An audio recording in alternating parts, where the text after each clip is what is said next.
Sun 710 is your radio home for the Seattle Mariners. Back, and over the wall for a home run! Every home run, every strikeout, every Mariners win. Swing and a miss and a slider, strike three, and it's over. And catch the game on your smartphone. Download the Seattle Sports app to stream the radio broadcast of every Mariners game. Goodbye, baseball! A walk-off two-run home run! Seattle Sports is your home for the Mariners. When you buy tires at Les Schwab, you're getting more than just tires. You're getting America's best tire warranty, 60-day satisfaction guarantee, no hassle road hazard protection, and free maintenance for the life of your tires. So if something happens to your tire on the road, we'll fix it, or we'll replace it, no questions asked. Other places make you pay extra for that kind of protection, but at Les Schwab, it's included with every set of tires, because more warranty means less worry, and nobody stands by their tires like Les Schwab. Get more from Les. Good evening from Lake Stevens High School. It's STSPN's Friday Night Lights right here, presented by Les Schwab Tires. Scott Ohsman, Amp Harrell with you, Ron the Wedge Henthorn. It is the Glacier Peak Grizzlies coming in to Lake Stevens here as you see the Vikings come out. The two-time state champions under the direction of Tom Try in his 20th season, taking on Shane Keck and the Glacier Peak Grizzlies. Amp, we should have a great one tonight, a big Wesco 4A matchup. Wesco 4A matchup could eventually decide the winner of the 4A division, almost at 4A North, but don't need that anymore. This is a Lake Stevens squad that comes in with a dented record, but very battle-tested, highly ranked in the entire state. Meanwhile, GP not getting all the love with the national or statewide polls, but they're an undefeated club, and they're dangerous. 4-0. You did the game with the Wedge on Saturday against Post Falls. As we're going to take a pause, we'll learn more about that, what these teams are coming off of, both wins. As GP, as you said, 4-0, and Lake Stevens at 2-2, but 2-0 in conference. As you see, the color guard will step away. We'll be back with kickoff right after this.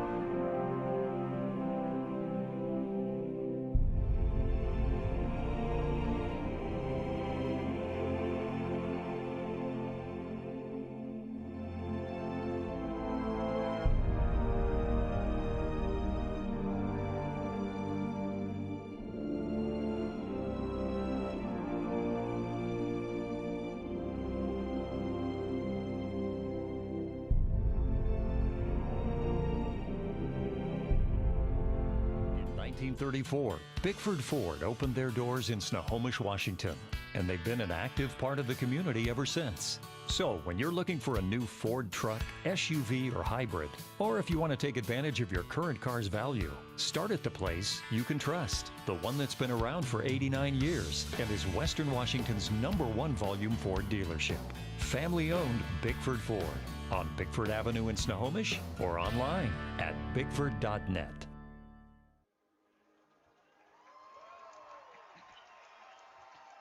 Back here again, Scott Ohsman, Amp Harrell, Ron the Wedge Henthorn with you here from Lake Stevens High School. Again, Lake Stevens 2-2, Amp, but they were battle-tested. That first loss to Sumner and then Big Bellevue. That game could have gone either way right here on their home turf, the loss. And then they took care of business against the Bruins last week, Cascade, 56-0. Yeah, 56-6, excuse me. 57-0 against Cascade, and then 56-6 against Mariner. And that highlights kind of a difference in this schedule. If you just look at Lake Stevens in league play, they have outscored their opponents on average 56.5 to 3. Yeah. Meanwhile, that's just in league. Overall, it's 40.5 to 17. That's a big difference. Huge difference. So tough non-league schedule. Compare that with GP. They have one game under their belt, 49-0. They got the win in a league game against Mariner, common opponent, similar result. They are outscoring their opponents overall by 23.5, which is not bad, but it's 39-15.5 overall, with some unique games on that schedule, including, as you alluded to before the break, Post Falls, Idaho comes into Glacier Peak with a 4-0 record, and GP just manhandled them in the first half, just put on a clinic, up by 5 touchdowns. And at what point do you call the dogs off in the second half? Well, perhaps a little bit too early, because Post Falls cuts that 34-point lead to 5, and it's an onside kick recovered by GP. Otherwise, we might be talking about a blemish to that record already for the Grizzlies. I don't know what team we're going to see tonight, but I know we're going to see a fun game. Well, it's never different, but one thing that hasn't changed is the Lake Stevens Viking here at home, their quarterback. 2 state championships under his belt. Colton Matson, the 6'2 senior. He's got a good record against this Grizzly team, and he knows what he's doing back there. And he's also with Jashawn Lamar, the 6'1", 200-pound senior. They've got some just electric weapons on offense, Amp, always, every single year. Both sides are going to be pretty similar on offense. They're going to be big and physical. They're going to love to mash and run the football. But, buddy, do they have speed and a quarterback that can sling it? Colton Matson, not very often you're going to get a chance to win 3 state championship rings for Colt. And Lamar, he's pretty quick. His brother was pretty quick, too. Yes. He's playing for Oregon now. Yes. So Glacier Peak did win the toss, but they deferred, so Lake Stevens will start off with the ball here as we get ready for kickoff. Glad you're with us here on STSPN. Reminder, you can catch all of our action on seattlesports.com. Make sure you download the Seattle Sports app. Huge shout-out, Amp, to our friends over at Seattle Sports this year. Yeah, and it makes it easy to cover all sports, not just ours, but we're glad you're with us, too. Here is the kickoff. Back to receive, taken just around the 4-yard line. Gets through one tackle, hangs on. A good return to start the Vikings at the 30-yard line. Is that Cannon Kennard on the return? Believe? That was Cannon Kennard, number 11, the 5'8 senior. I think Atticus Quist was among the host of white shirts there to make the tackle. Good field position. Yes, our officials tonight, David Sather, Omar Kardahi, Doug Jewell, Levi Clark, and Preston O'Malley. Key to this one for GP is get a stop, get a 3-and-out on this opening series, get the momentum turned in Grizzly favor. Lake obviously just wants to run, well, Viking football. Empty set, Matson back, who rose to the near side. Goes over, it is caught right at the 35, taken out of bounds. Is number 11 again, Kennard. Adrian Bedolla on the wrap-up tackle. He does a good job of keeping it in front of him and sending him out of bounds, but you cannot give up that much space to these Viking receivers. That is going to be money all day for Colton Matson. 2nd and 4. Lamar now to his right. Lamar gets the rock. He comes around, nice side. Good cackle there by the Grizzlies. Double duty. And it's big number 58. 58, James Jenkins in on the stop. That was an interesting look because they ran lateral. They ran along the flat front there. Meanwhile, GP sitting back in a zone. And that really poses an interesting challenge here, trying to figure out, do you bring them into the box? No gain, 3rd and 4 again. This time they get it outside. It's caught, and he'll get a Vikings first down. And looking for the number, yes, that is Seth Price, and he is one of their go-to guys, a 6'1 sophomore. He's got a lot of work this season, a nice pickup for the Vikings. Yeah, I love what I see there. Cannon Kennard stalk blocking. That's a quick hitter on an outside screen, and they got exactly what they needed to pick up that first down, and here we go, back over the football. Kennard in motion now. It gets to Lamar, and he's taken down right up the gut. Again, the Grizzly defense doing a good job. Big number 67, Antonio Cherez, 6'1", 250. We got a flag. And go down to Ron, the wedge Henthorn. Ronnie, you got a flag there? Yeah, we got a flag there. Let's see what the call looks like here. So David's going to give us a shot. It's holding. Ooh. It's going to go against the Vikings. Personal foul. Yeah, that's insult to injury. Dane Chapman and Antonio Cherez, both in there, just fighting and clawing their way, getting the stop, and oh, by the way, go 5 yards farther, or 10 yards farther backwards, excuse me. Field position, always a big one. Ron, how's the crowd? Looks like a packed house, as always, here at Lake Stevens. It's a full crowd here tonight, Scott, and they're all excited out there, and it's kind of quiet down here on the sidelines, but I think if Lake Stevens gets the first down again here, it's going to get more excited. Second down, about 22. Yeah, 22 yards. In motion.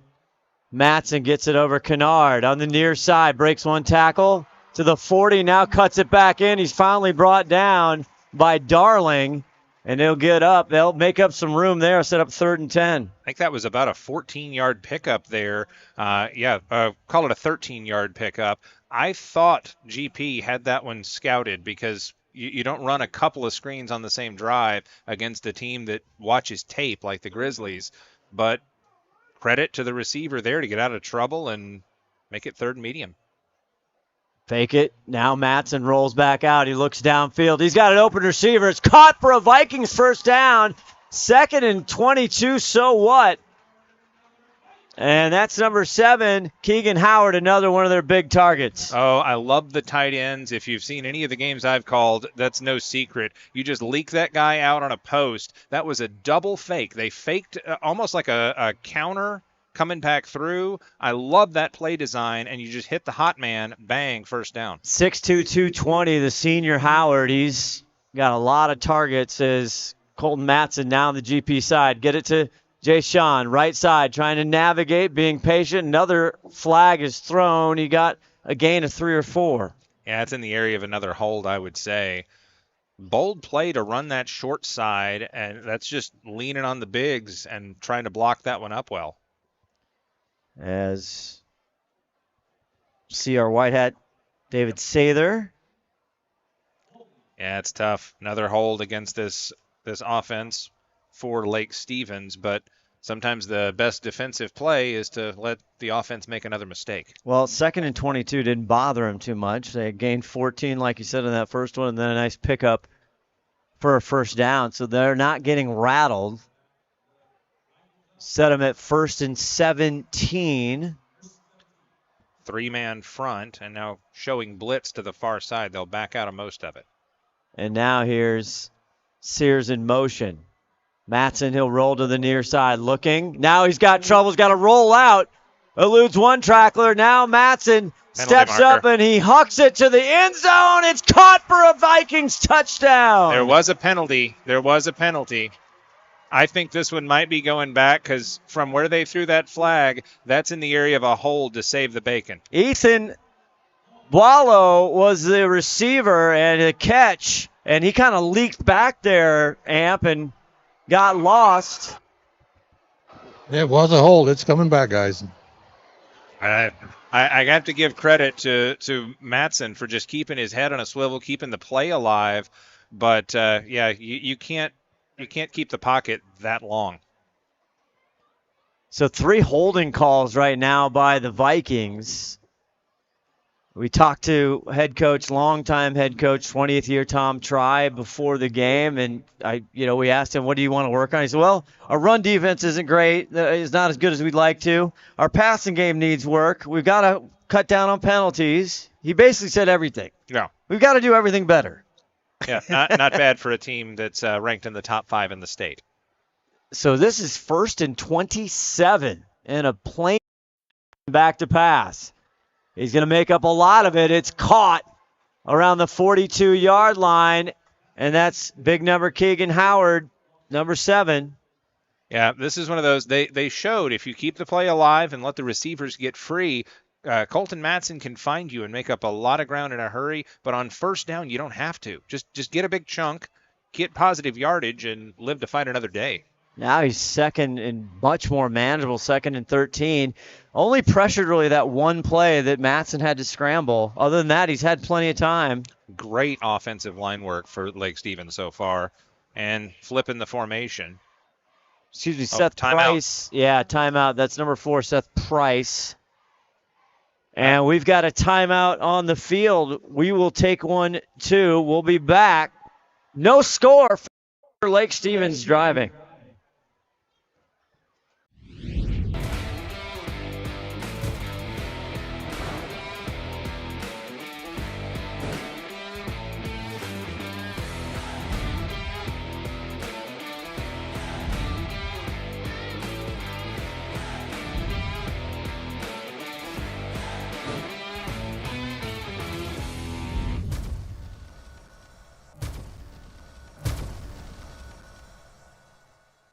For you to be able to see. Well, I'm old. The problem is age, Chad. Oh, we're back. Sorry, I'm just talking about my age, how I can't see in the booth. I've got to light it up because of my 55-year-old eyes. Well, we all face challenges. My lenses need to be ordered from where they got the ones for Hubble. It's a 2nd and 13, 8:32 left to go in the first quarter. Colton Matson. Lamar swings out, helps him block. Plenty of time. Matson purveying the field. Now he's going to go short. It's caught right at the 35. He's knocked out. And that's Kennard again. That was a solid play, but I got to give credit to Ashton Cash. He saw the pressure coming to the quarterback's right, and he sort of stood in there, buzzed around, and when the pressure actually came, he flashed the hands and pancaked him. Good job to save the bacon. 3rd and 6. Penalties plaguing him on this opening drive. Kennard in motion. They fake both, too. Here comes Matson. Now he flips it out to Kennard. He's tackled right there. Good pickup by Badella, Adrian Badella, the 5'11 junior. Yeah, that was a first down saving tackle that you'll see. Watch the fake, spin roll, freezes the blitzer, but a great open field tackle. And now, do you go for it on 4th? I think Lake will. Offense still out there. 4th and 4. On the GP 32-yard line. Lamar down to the left. Matson. All out blitz. Little center screen, and he'll get the first down. And Howard once again, big play, Keegan Howard. I love everything about that play. You don't go for the field goal there. It's nearly a 50-yarder, which is very difficult in high school. So you just dump it off inside. He got exactly what he needed and not much else. 1st and 10 Vikings moved the chains. Isaiah Olson for GP on the tackle. And every time they've had trouble, Amp, they have come up roses here so far in this first drive. That's, I think, the magic of playing at home and the magic of Tom Try. So 1st and 10 now to GP 22. Kennard motion. This time he hands it up. And Lamar gets all the way down inside the 10 to the 7. That was a tricky little handoff. I think he went Statue of Liberty on this one.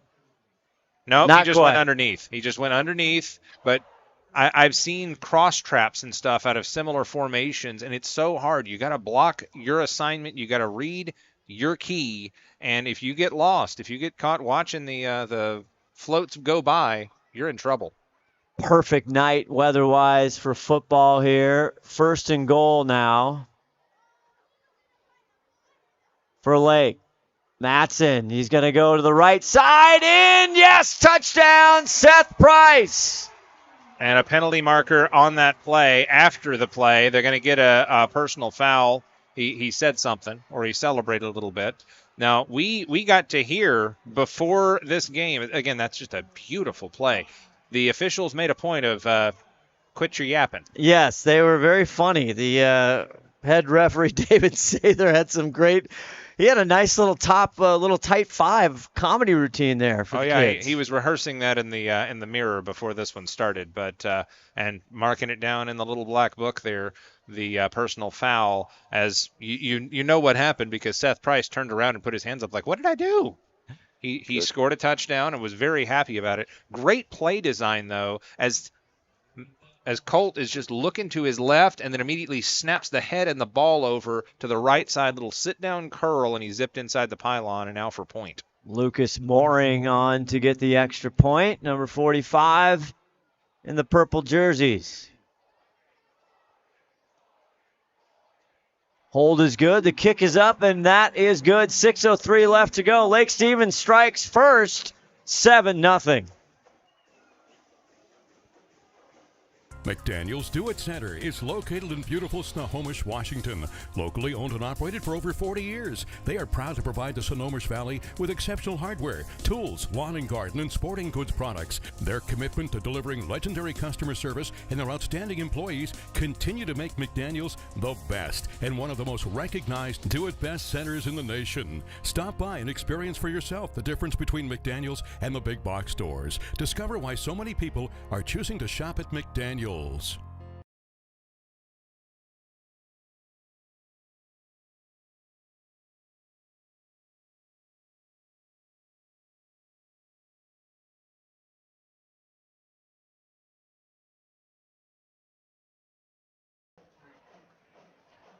Back to Scott Ohsman, Amp Harrell, and Ron Wedge Henthorn. Let's go down to Ronnie. Ronnie, you see down there, looks like Lake Stevens offense kind of doing what they want up front.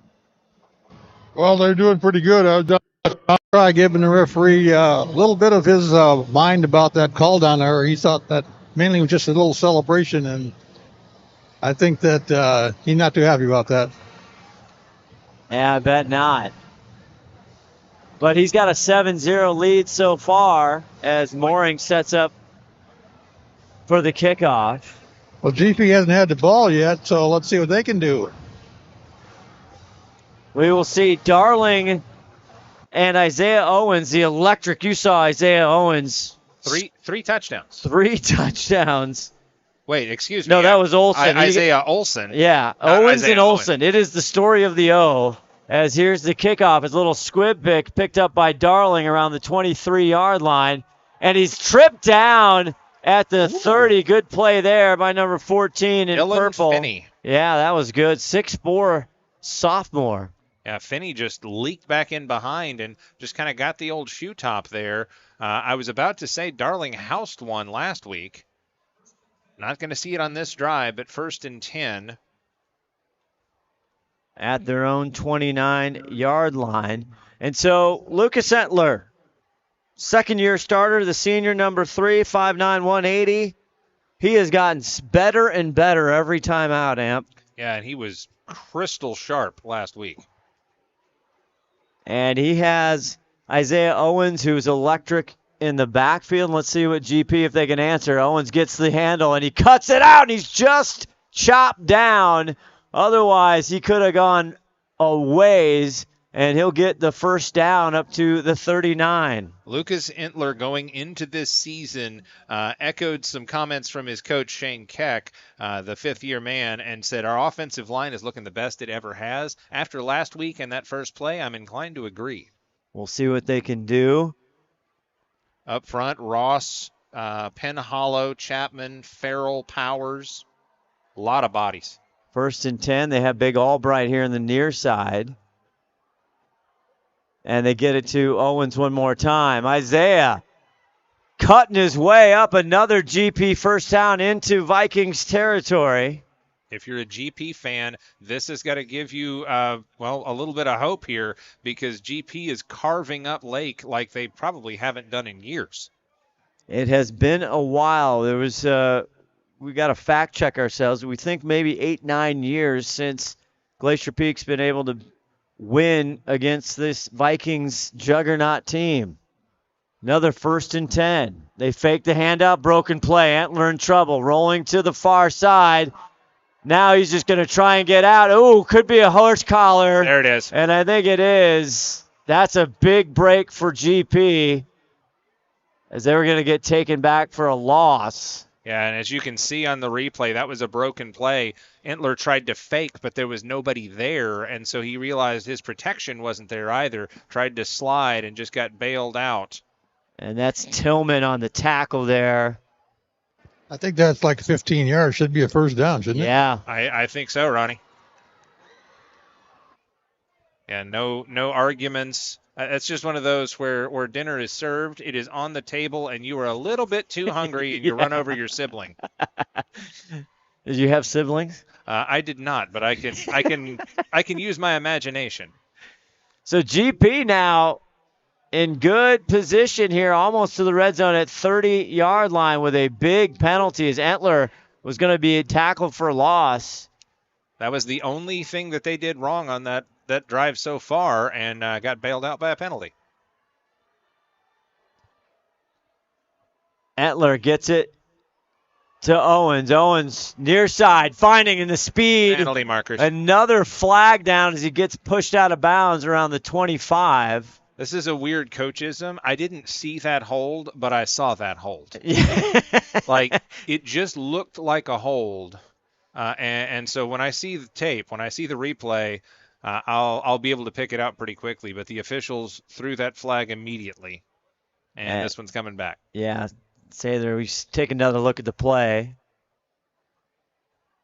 and it looks like Owens doesn't have much, and then he makes something out of it because his speed. Was that a block in the back, perhaps? Let's see what the official call is here. No, it was a hold. I didn't see a whole lot of grabbing cloth, but I did see somebody get shoved when they got beat. So either way, we'll march it back the other way, and the penalty bug biting the folks from Cathcart Way. We've had a lot of penalties. Ron the Wedge Henthorn right there in the thick of it in the middle of the Lake Stevens sideline. The wedge. Nobody wedges into a sideline like you, buddy. Hey, I'm right down here on the 40, man, and there were 3 yellow flags on that one, so it was seen by 3 different refs. So now 1st and 20. Lake Stevens got out of a 1st and 22 in that first series to score.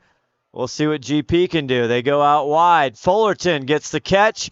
Great, well played. Another flag, and Fullerton's going to take down, maybe give him a gain of 1, but back to the line of scrimmage. Well, 2 points on that one. One is I did not see what that penalty was. No guesses here just yet. The other thing is if the... Hold on GP. Okay, hold on GP. But if the guy in the radio booth or the TV booth who has never played a down of football knows what's coming, the other team does too. When you set up with quad formation to the left side of the field, which I think was the wide side, set 1 in motion but still have 3 out there and just kind of leak 1 back, yeah, that's a screen. And Lake knew it, and Lake had it dead to rights, even with the hold. Well, we'll see what offensive coordinator and head coach Shane Keck can come up with now. 1st and 30. Again, you don't have to get it all back in one shot. Motion for GP. Entler, he's going to get it to Owens. Owens cuts outside, maybe 2 or 3. Still leaves them with a long ways to go. Ashton Cash among those. There were 4 black shirts around him. And if you watch number 7 on the replay, he gets to the hole, which I think is the B gap right, and then goes, uh-oh. It kind of looks like a cartoon. And so he goes hunting for daylight and doesn't find much. 3 yards on the carry. 3:29 left to go in this first quarter. Lake Stevens with a long drive, 6 overcoming minutes. some penalties there like we talked about. Now GP trying the same thing. 2nd.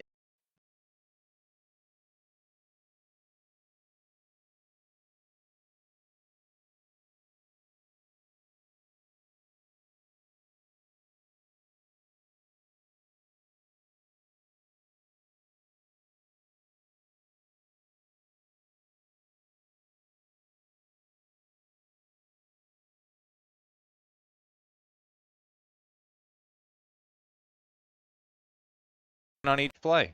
One matchup on the near side. You can see big number 18, Albright. He's 6'4". He's going up against Seth Price, who's 6'1", and I don't know if they're going to try to take advantage of that one-on-one matchup or not here.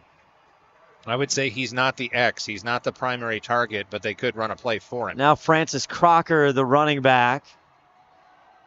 Lake Stevens home crowd, and GP wants to talk about it. Not a bad idea in this situation. Tough play, 3rd and 20. See what they do. 2:24 left, down by 7. GP when we come back. For every generation, it has started with the call to serve. Discovering the purpose and the belonging earned with the title. learning to dig deep and push through adversity together, defending our nation and its people. It is a life of great worth and reward. But Marines are never really finished serving. Their commitment comes full circle, visible in communities across our country.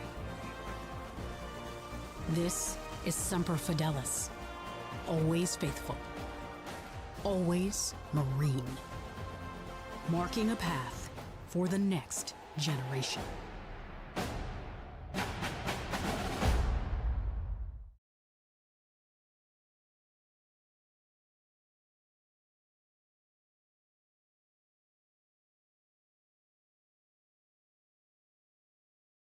Stir up.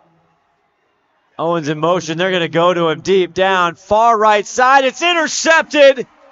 Seth Price, not the intended receiver, but kind of threw it right to him. Yeah, he plays receiver. I don't know what happens, but Owens gets upfield, and he goes, up, nope, not me. That's danger. I think he knew he either ran the wrong route or he just got beat. And that's tough because his body language showed he had no play on that ball while it was in the air, and the only guy who could catch it was the receiver playing D-back. Ron, you were right down there. I don't know if you were blocked there by the players. Oh, I saw it perfectly. So he was running an in route, and the pass was thrown down to the sideline, outside corner, but the defensive back was playing the ball, and there's no chance of receiving it when it's not thrown to where the receiver is. In some regard, it's kind of like a punt. They're going to mark him down. They're at the 9-yard line. Hard count. Yep. Got the man in the middle to jump. That's big number 52, the senior Connor Aney, 6'3", 290, the state champion wrestler. And penalties have kind of been the story of the game so far, Amp. Yeah, for both sides. They've had drives that have been clicking along quite well, and then you get in first and 20 or 30 yards, and GP couldn't overcome it. Lake could. 1st and 5 now. Matson goes to the air. It's caught by Howard. Howard has some more room, and he gets up to the 30-yard line. Howard breaking tackles and breaking hearts. And when it's first and 5, almost said 1st and 15 there. When it's 1st and 5, the bag of tricks is opened up, even inside the shadows of your own goalpost. Good play design. Bedolla finally catches up to him and brings him down. And Lake Stevens here in motion here on a roll. 7-0, 1:53 here in the first quarter. They hand it off to Lamar, and Jayshon Lamar, just like his brother did here on this turf, he gets up to another close to a Vikings first down. That's the read your keys kind of thing, and I will admit I did not know my responsibility on that one because I lost it. I followed the first back through as the second man through that got it, and he got a hole, he got burst. That little bit of delay or hesitation lets everything open up in front of the running back. He can pick his lane and go. 2nd and a short 2 here. Lamar in the backfield. They're going to pitch it to him. Jayshon cuts it back up. He'll get the first down, and a group of white jerseys finally take him down. We have another flag. Looks like another hold. Yeah, I think that was one where the speed and shiftiness of the running back really does the line no favors. What he needed to do was just ram it in there. He could have gotten that extra yard or so just to get the first down. But when you run it short side, he saw a lot of beef in front of him and decided to go to the other end of the cafeteria. And he shouldn't be. He's 6'1", 200, and we were down on the field. He's all that. He is all 6'1" and 200. Easy, but that'll push him back now. And set up 2nd and 10. Well, we were talking about Connor Aney earlier. He's a first team defensive lineman in Wesco last year. He's there on their offensive line, defensive line. Connor Aney does it all. One of the captains. Matson rolls. Now toss it across to Lamar at the 40. Cuts up on the 50 and finally brought down into GP territory. at the 43-yard line. James Jenkins with a touchdown-saving tackle there, but I love that little flick. He has got a cannon, but that time it's more softball than fastball.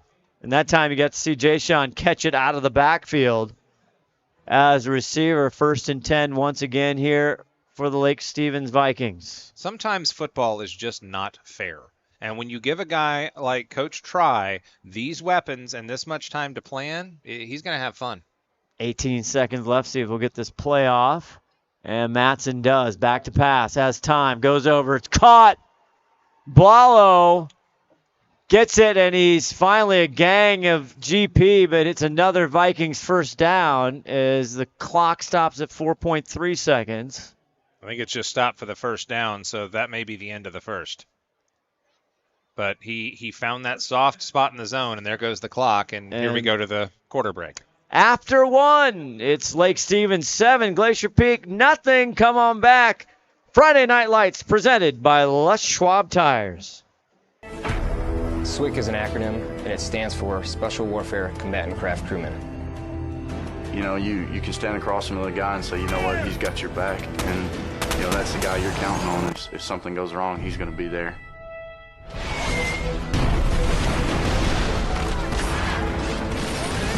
In the end, we're fighting for each other. This is Witch Doctor requesting immediate hot extract. Here on the team, you know, about 22 of us on the boat. You know them personally, so you know exactly whose life you have in your hands. Everyone's come together, and everyone's sole mission is to do their job individually as best they can to benefit everyone else in the boats. I got a brotherhood, and it's a real brotherhood, and it's a loyal and honest brotherhood, and that's what matters.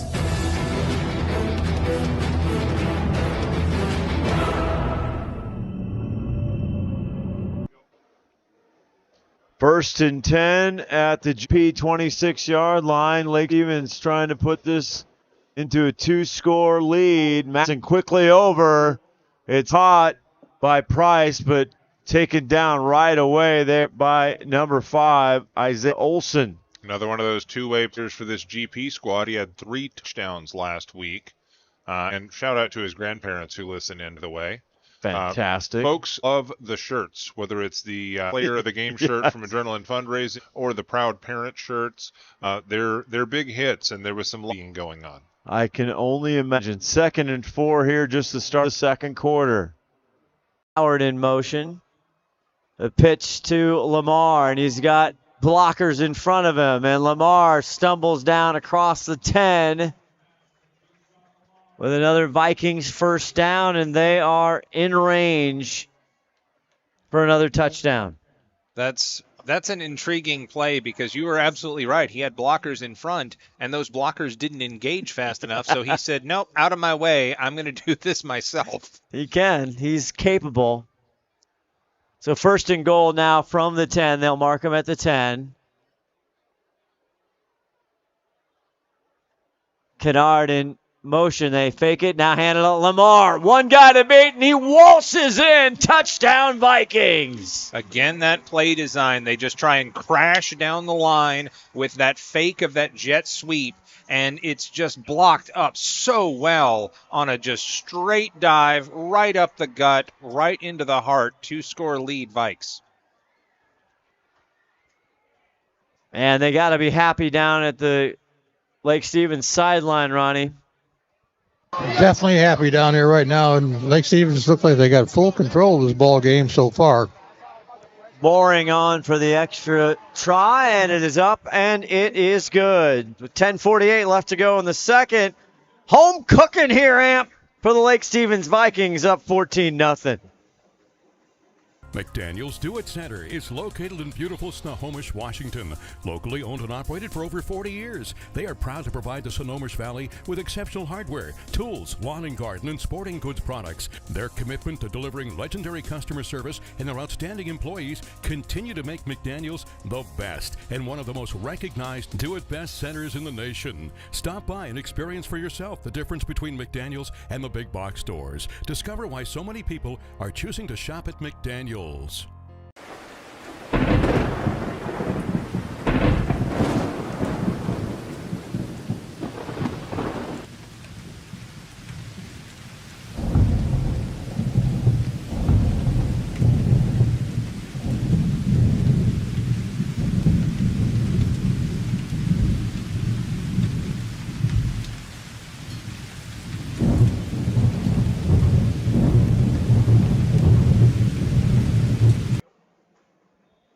Welcome back to Lake Stevens High School. Scott Ohsman, Amp Harrell, Ron the Wedge, Henthorn with you. Just a reminder, you go to seattlesports.com, listen and watch tonight's game on the Seattle Sports app and seattlesports.com. Download the app today as the kickoff is taken by Darling. Darling makes a little move, and he gets across to the 30. Amp, what is the GP, Shane Keck, in his 6th year, what does he got to tell these GP kids to get back in this ball game? Well, first things first is you're not out of this ball game. You got to get your head back in the game. You got to just blank that last drive out, blank out that turnover that was basically functionally a punt, and just say, look, guys, if we score, it's a one-score game. We just need to take care of the football, play GP Grizzly football, do what we do best, and we will be just fine. But they can't go down by 3 scores. That's the big thing. We can turn this tide right now for the Grizzlies. Just got to start with some positive yardage.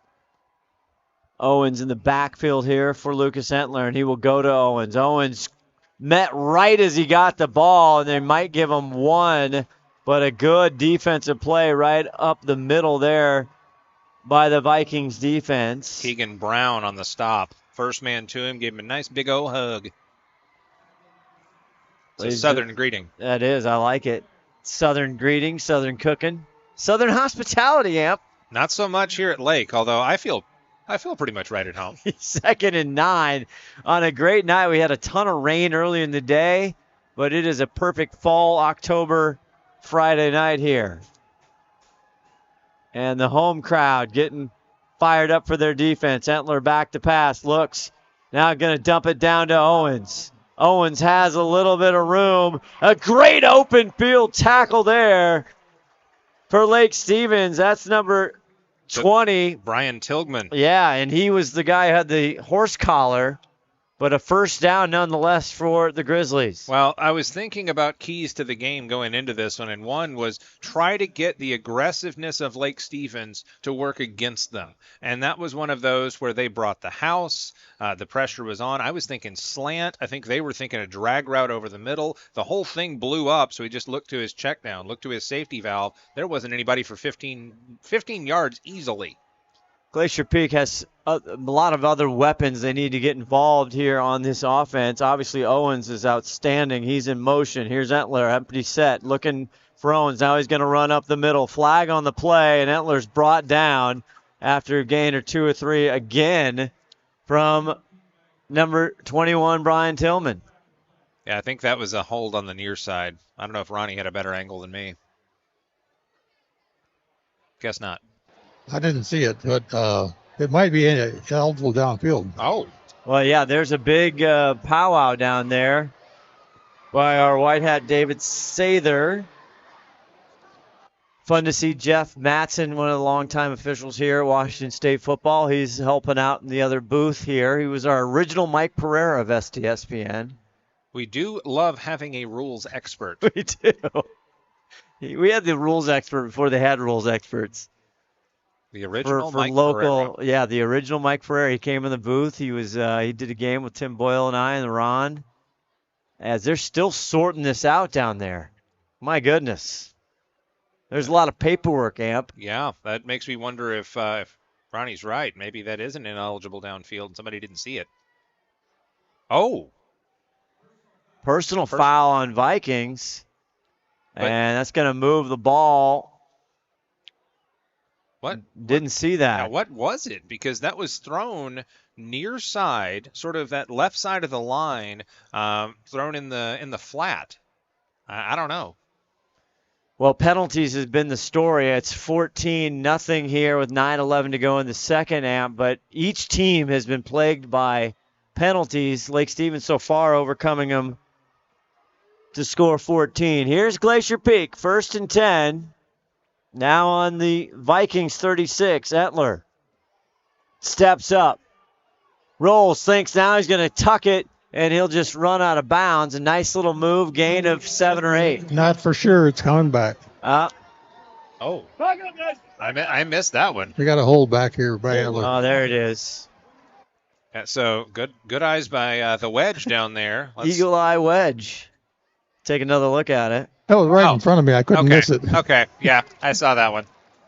and the defensive lineman was putting his arms up like, help, help, I'm being oppressed. Despite the penalty, Amp, actually moving Entler and having him be a threat could be an interesting adaptation here for Glacier Peak in their offense. Yeah, he dropped back and he hit his back foot and sort of bounced a little bit, felt the pressure and then stepped up and then took off. He did what he could with it. So now 1st and 20 from the Lake Stevens 46. They'll give it to Owens. He has a nice little hole, cuts up, waits. Now he's pancaked down, and big Howard, Keegan Howard, 6'2", 220, says, how you doing? Yeah, he comes up from his linebacker spot, dances around, and just lays the lick. You have to respect the speed of number 10, Darling, running through there on that fake jet. But, yeah, it doesn't buy him much in the way of a bubble, about 4 yards. Leaves him at 2nd down and 16. Still manageable to get a 3rd and reasonable. I kind of want to see a little more of the passing game, but it seems that Lake is trying to take that away with the pressure up front. Owens in the backfield once again. Here's Lucas Entler. Now there's motion. Back again. Boy, they're moving number 8 back and forth. And there's the timeout. Aiden Larson, who does the kicking duties as well. He wasn't sure where to go, and instead of blowing that play with 7:43, this is kind of a critical drive here for Glacier Peak. Ampas will keep it right here. Yeah, GP has really got to dictate tempo. They've got to, if at all possible, get points. But converting this or making this a 1st down is the first place to start. Let's go down to Ron. You got something, Ronnie? Yeah, hang on a second, but I just step outside here. Hold the whole Vikings coaching staff down there was hollering RPO just before they called timeout, so they saw something that they knew was happening, and that's why GP called the timeout. Oh. It's nobody does it like the wedge, Amp. Nobody cuts in and understands what's going on and delivers the info. RPO, I think that means that that they were trying to move Aiden Larson in there as a Ginch back and just try and put in a wedge in front for that run-pass option. Absolutely. Big play. Not an absolute must here. The drive, they've got to put some points on the board here to feel good. Down 14-0. Still plenty of time. 7:43 left to go in this first half. Here we go. 2nd and 16. Entler with Owens in the backfield. Looking. Now he's got to get rid of it, and he does. He just throws it out of bounds, and that'll leave him a 3rd down, and they want a flag, and they're going to get one. Really? Oh, wait. Oh, is this going to go against... No, intentional grounding. But there was a receiver right there, and he was out of the pocket. I don't know. I don't know. I don't think that's intentional grounding, was it? Yeah, I think this one's going against Lake. I thought it was a late hit. Yeah, late hit or a roughing late hit. Or something. Okay, late hit. Yeah, the crowd here was, we'll say, incensed, perhaps a bit ruffled. I was looking over to our rule expert, Jeff Matson, in the other booth, but he couldn't hear me. That's a huge penalty. That is a huge bailout there as well. Automatic 1st down, flips the field. That's... Put a star next to that one in your scorebook because GP needed that. Penalties have been a big part of the story here. 7:36 gives them more life. They were sitting at 3rd and 16, now 1st and 10 at the Vikings 27-yard line. Owens with the handoff. He's hit right away, gets out of that tackle, keeps on his feet. Now to the 20, inside the 10, goes out of bounds. I think he was out of bounds around the 7. They're going to say the 5. The ref actually got hit. Ronnie was right there. What happened? He stepped out of bounds on the 8-yard line, but the ref didn't see it, so he's going to get it all the way to the 5. Fair enough. We'll split the distance. Thanks, Ronnie. Right there on the spot, and back to work goes GP after that big bang of a play. 1st and goal from the 5, and whistles will blow this dead, and a GP timeout. And I think, is that going to be their last one? I think so. We'll see if we're going to stay here or we're going to take it to commercial.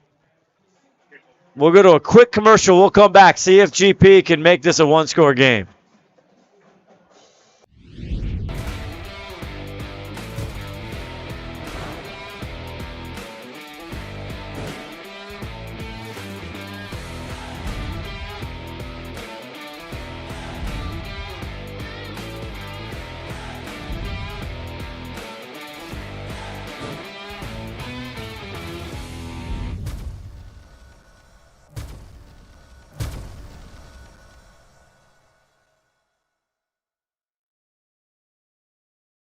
Scott Ohsman, Amp, Harrell, and around the wedge, Henthorn. Amp, you just Owens, if you're Glacier Peak, to punch it in? Well, on a 1st and 5, I wouldn't be opposed to doing anything on the ground. You don't have to get cute here, and it's been working pretty well.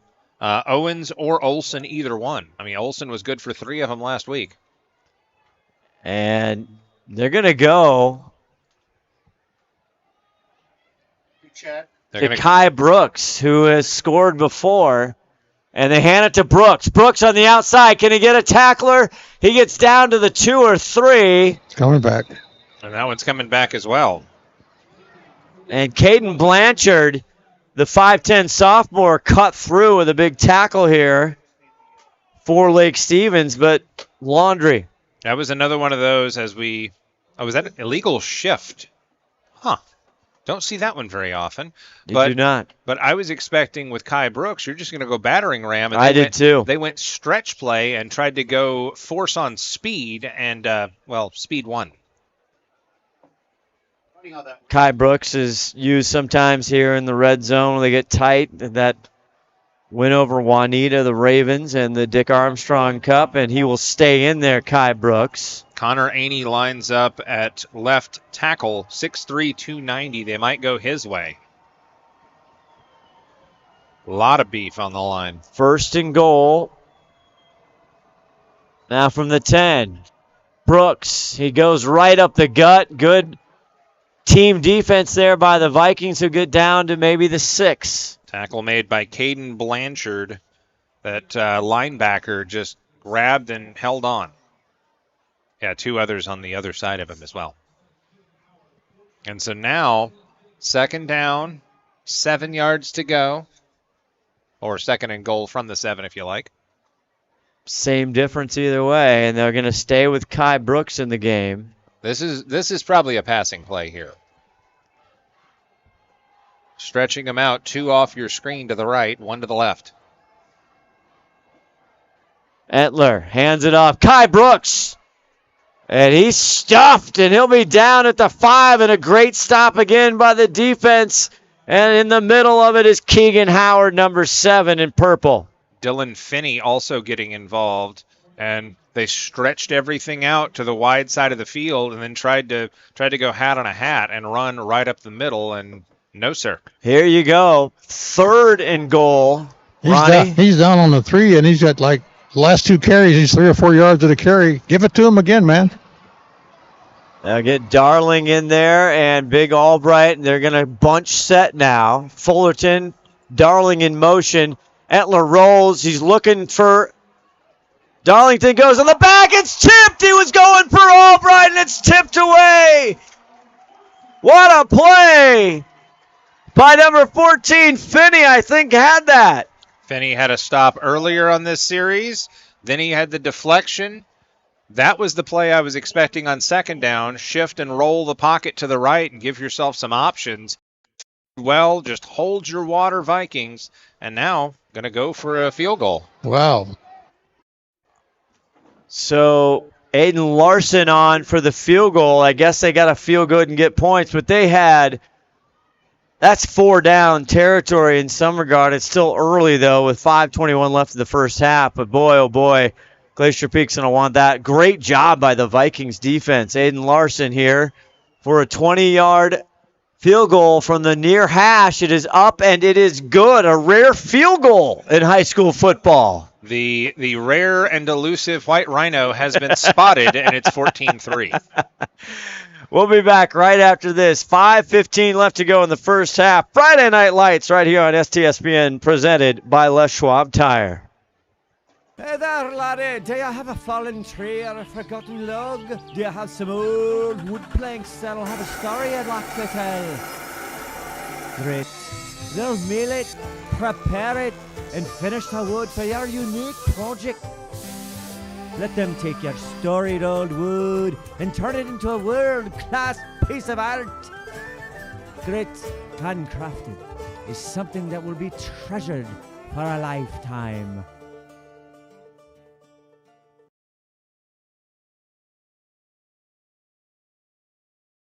You at halftime? Yeah, I'll try to get Tom.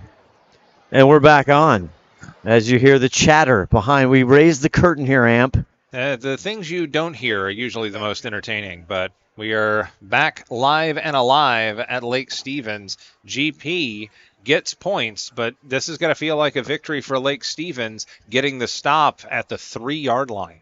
They had 3rd and 16. They had a roughing the passer call that kind of gave them new life. As you see, Aiden Larson in Glacier Peak. And Larson kicks it off. It's going to be returned from inside the 5. Ooh. And he's taken down hard.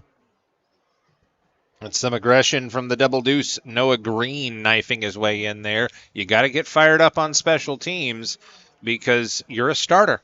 You are a starter, and you are contributing for every blade of synthetic grass, every point, every opportunity here. So good hustle. Kennard on the return there. And so the Vikings will start once again from their own 20 with plenty of time. 5:09. They can strike in a hurry. Yeah, I mean, this is the whole playbook's open if you're Coach Try. And they have spread them out as Colton Matson, the senior. Lamar, the running back. He fakes it. He's going to go back. Plenty of time. He's just knitting sweaters back there. Matson finally rips it. Oh. And it's just in and out. Price, the intended receiver, right here on the near sideline. Take another look. Well, he's shoving his pads back in. That leads me to believe there might have been some contact.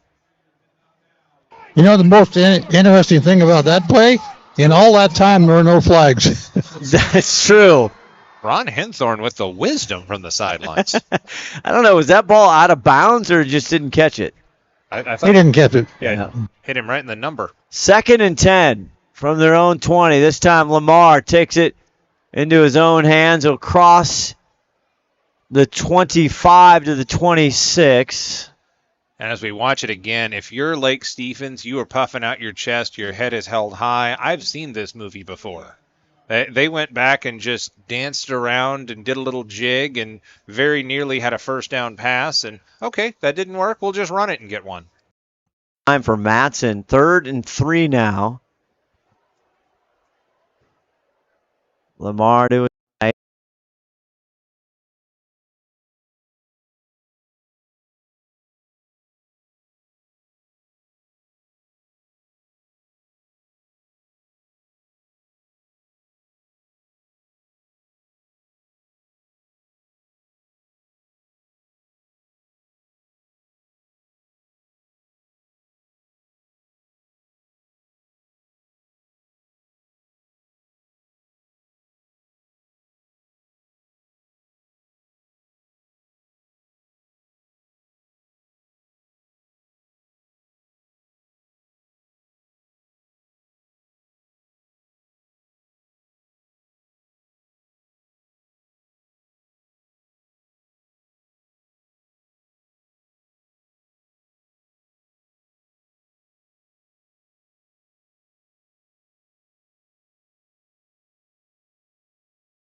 For Glacier Peak, go ahead, Ronnie. Is this going to be the first punt of this ball game, guys? Yeah. I believe it will. Blake Moser, number 6, does the punting duties for the Vikings, and back to receive around the 45-yard line is Darling.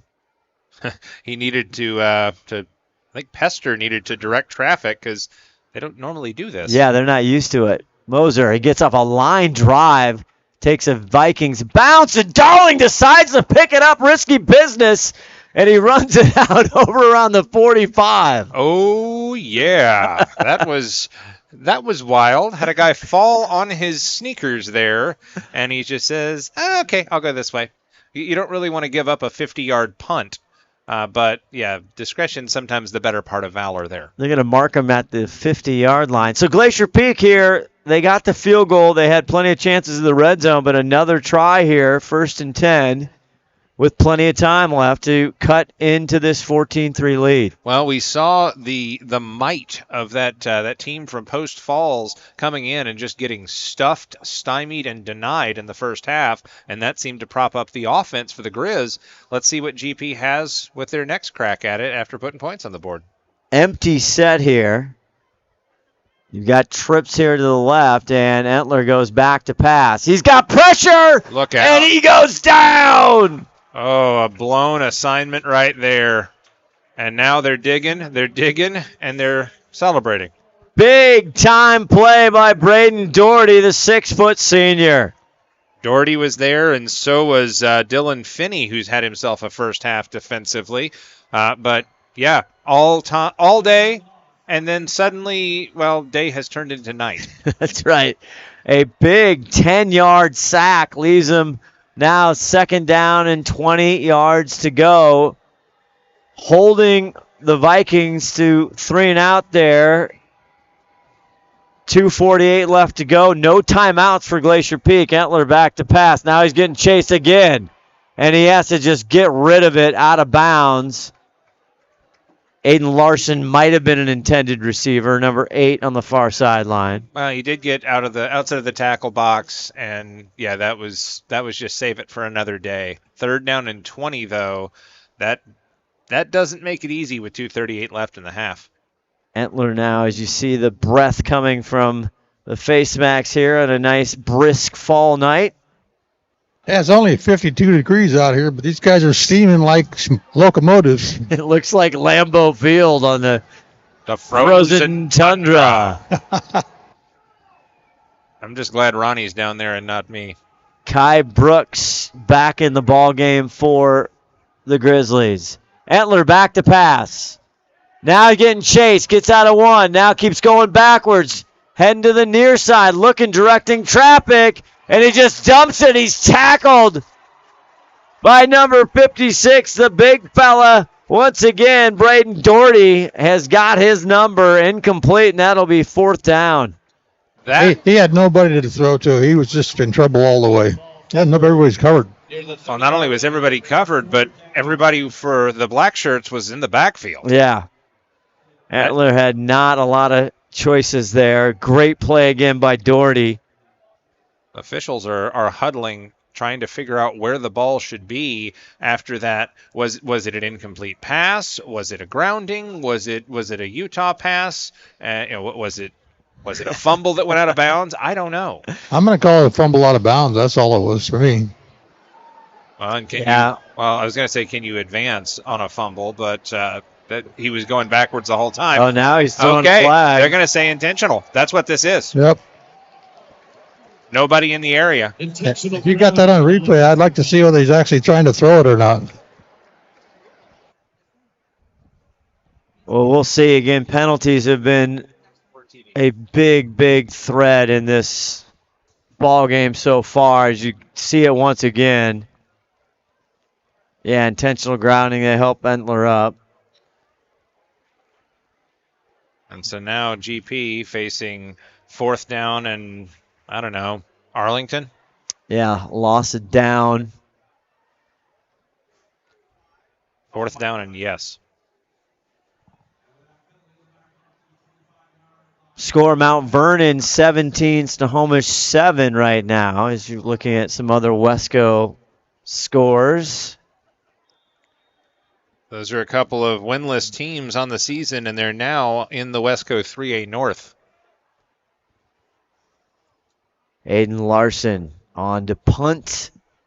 And That is a lovely punt. Let it bounce. A good GP roll for them as Kennard will direct traffic. And 213, we've seen it before, pretty good field position for the Tom Try offense. You didn't want to go for it on 4th and 35?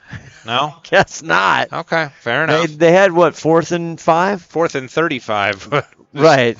What the bug? No, before Glacier Peak down there at the... Yeah, that's a little bit different. Yes. But 4th and goal from the 3 earlier. But, yeah, Lake Stevens can do whatever they want here with 2:13 left. I would expect them to go to the air with Matson. Well, you could go for the dagger here. Just take the top off the defense. I mean, heck, you could send everybody. You could send that flood pattern and just, I think my guy's better than your guy. Some substitution issues. You kind of in and out of your screen here, looks like, for Glacier Peak.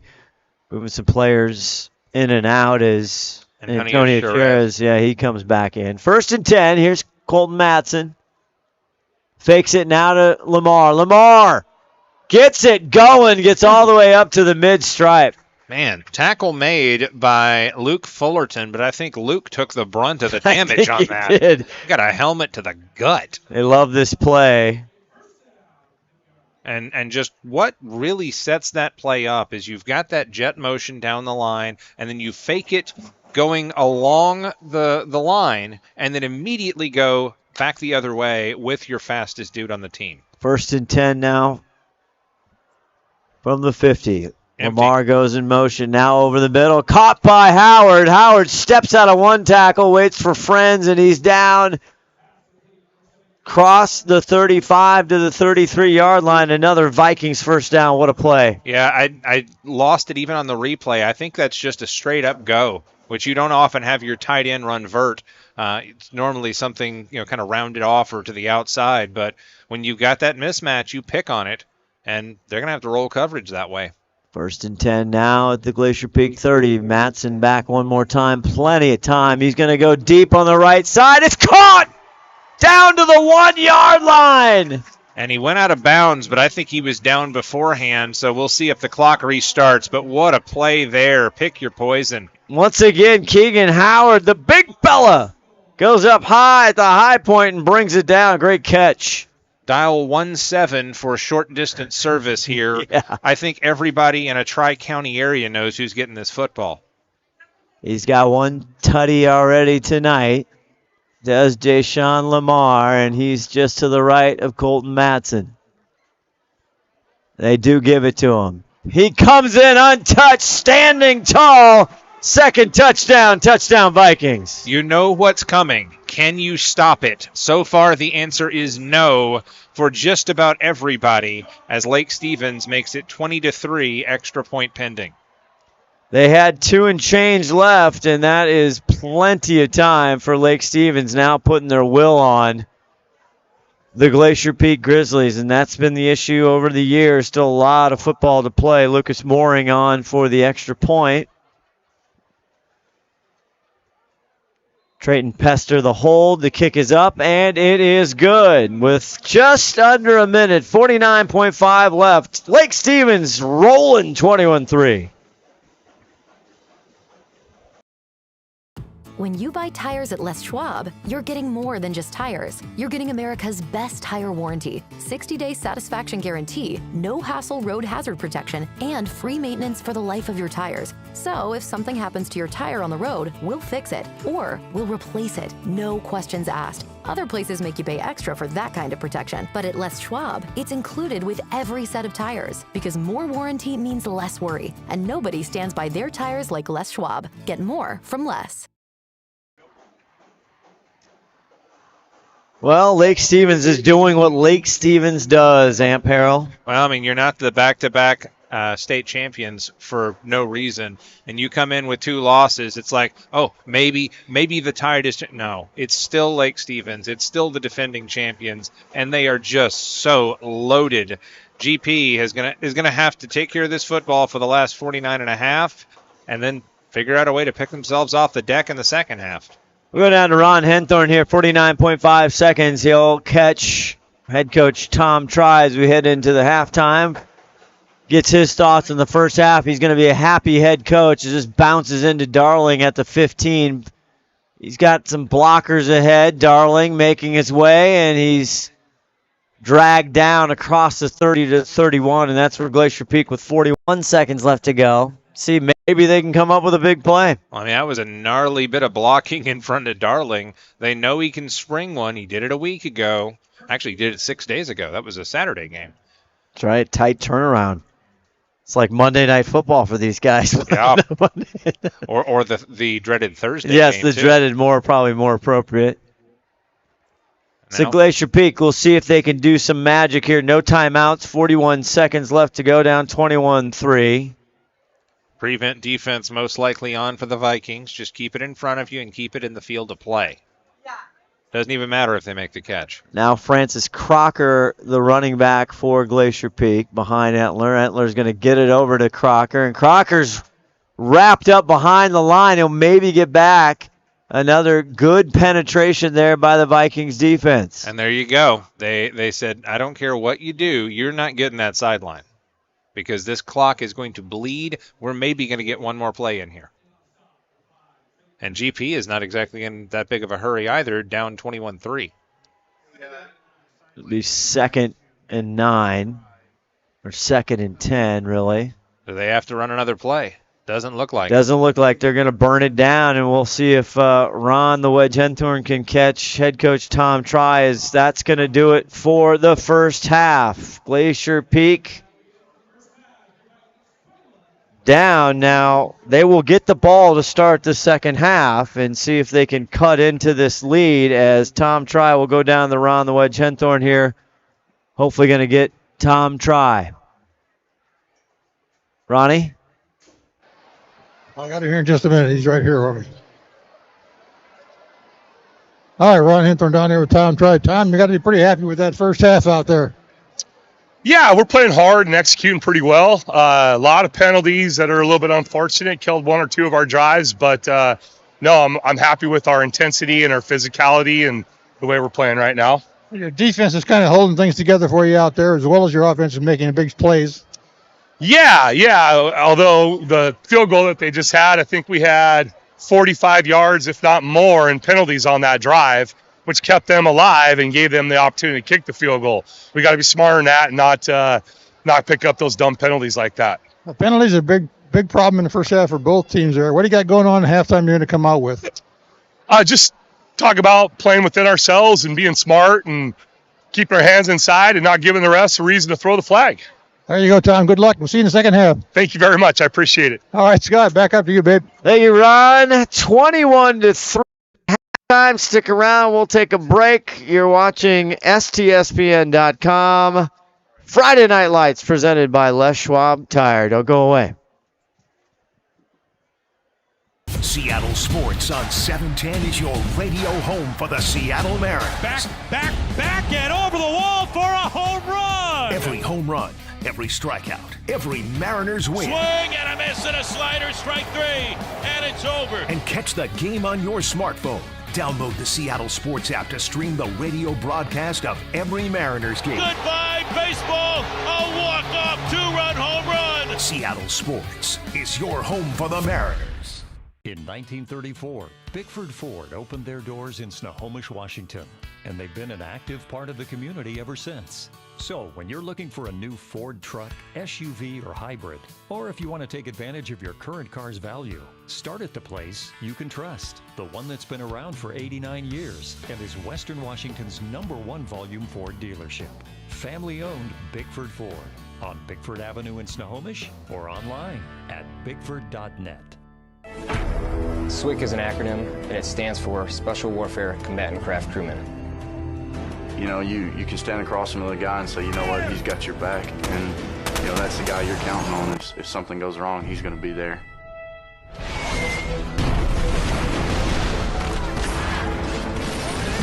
In the end, we're fighting for each other. Ohsman, this is Witch Doctor requesting immediate hot extract. Here on the team, about 22 of us on the boat. You know them personally, so you know exactly whose life you have in your hands. Everyone's come together, and everyone's sole mission is to do their job individually as best they can to benefit everyone else in the boat. I got a brotherhood, and it's a real brotherhood, and it's a loyal and honest brotherhood, and that's what matters.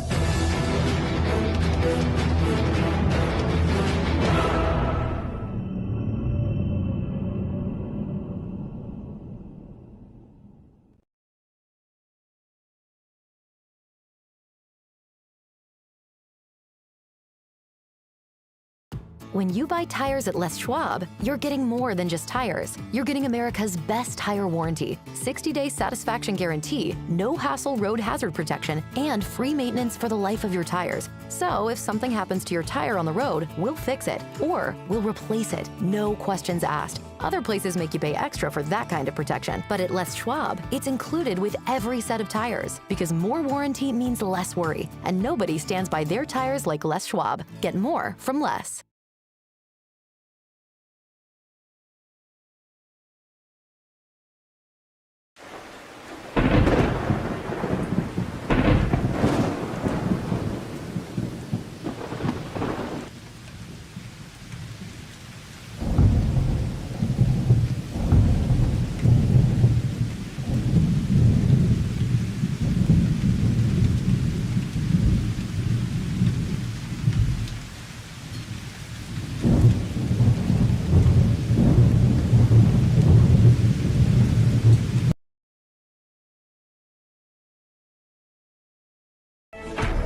SWCC is an acronym, and it stands for Special Warfare Combatant Craft Crewman. SWCC is an acronym, and it stands for Special Warfare Combatant Craft Crewman. You know, you can stand across from the guy and say, you know what, he's got your back, and you know that's the guy you're counting on. If something goes wrong, he's going to be there.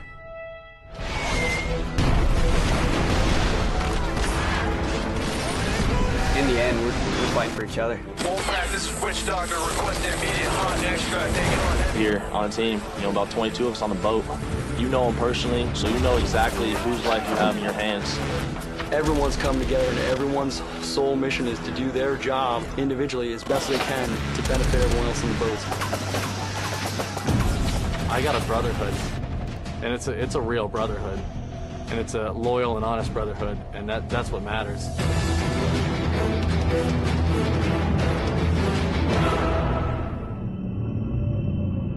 McDaniel's Do-It Center is located in beautiful Snohomish, Washington.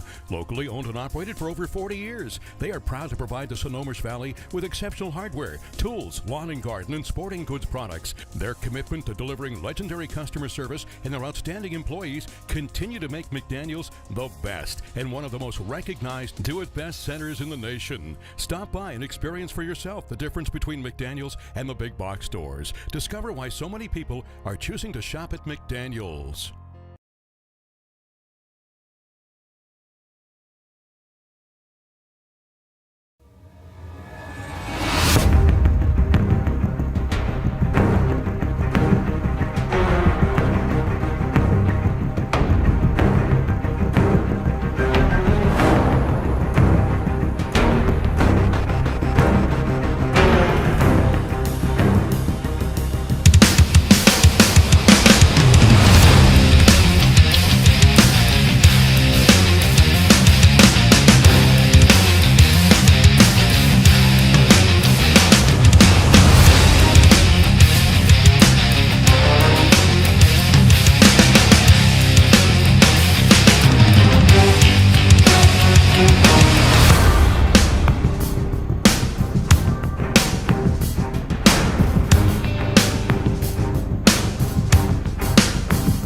Tell them run it up. I wake up. Yeah. I wake up, flex, thumb down now, check, no drip, this wet. Tell them run it up, no sleep, no rest, might crash, might wreck, but first I stretch, tell them run it up. I wake up, flex, thumb down now, check, no drip, this wet. Tell them run it up, no sleep, no rest, might crash, might wreck, but first I stretch, tell them run it up. 9 out of 10 roll through my hands, I'm by my lonely. Turned to a savage, now my baby wants to hold me. I love my fans, don't need no friends, I got my homies. Thought I could trust you, I find out you tried to zone me. I'm number one up on that court, I'm Nick McGrady. The first one in, the last one out, can't call me lazy. Put in my hours, send the invoice and they pay me. I need 6 rings like MJ and Tom Brady. I wake up, flex, thumb down now, check, no drip, this wet. Tell them run it up, no sleep, no rest, might crash, might wreck, but first I stretch, tell them run it up. I wake up, flex, thumb down now, check, no drip, this wet. Tell them run it up, no sleep, no rest, might crash, might wreck, but first I stretch, tell them run it up. Y'all gon' make me take that trip way out to Europe. I call up Niger, he'll come through in a hurry. Those London boys don't come to play, you should get worried. One false move, find yourself, they getting buried. Dance with the devil, used to love playing those games. Made some bad decisions that brought my mama pain. I made a promise to her, swore.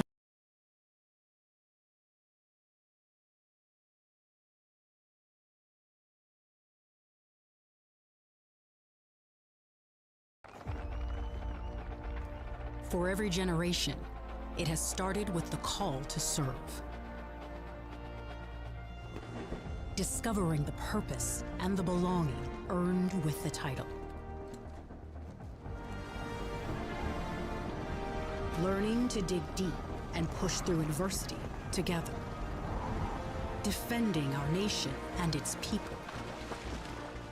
It is a life of great worth and reward.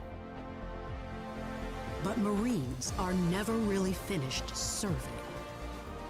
Their commitment comes full circle, visible in communities across our country. This is Semper Fidelis, always faithful, always Marine, marking a path for the next generation.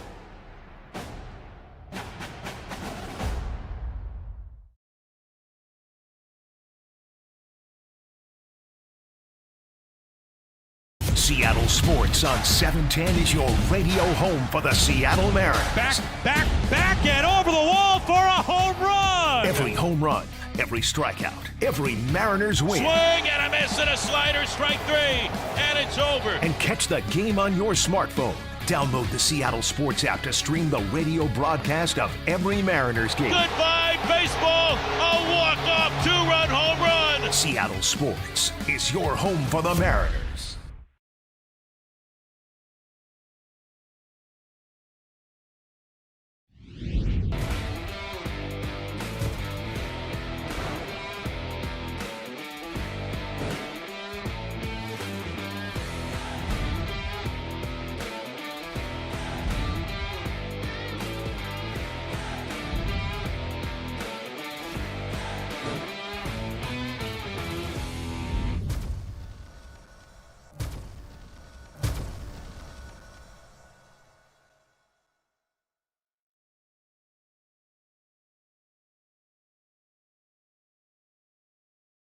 In 1934, Bickford Ford opened their doors in Snohomish, Washington, and they've been an active part of the community ever since. So when you're looking for a new Ford truck, SUV, or hybrid, or if you want to take advantage of your current car's value, start at the place you can trust, the one that's been around for 89 years and is Western Washington's #1 volume Ford dealership.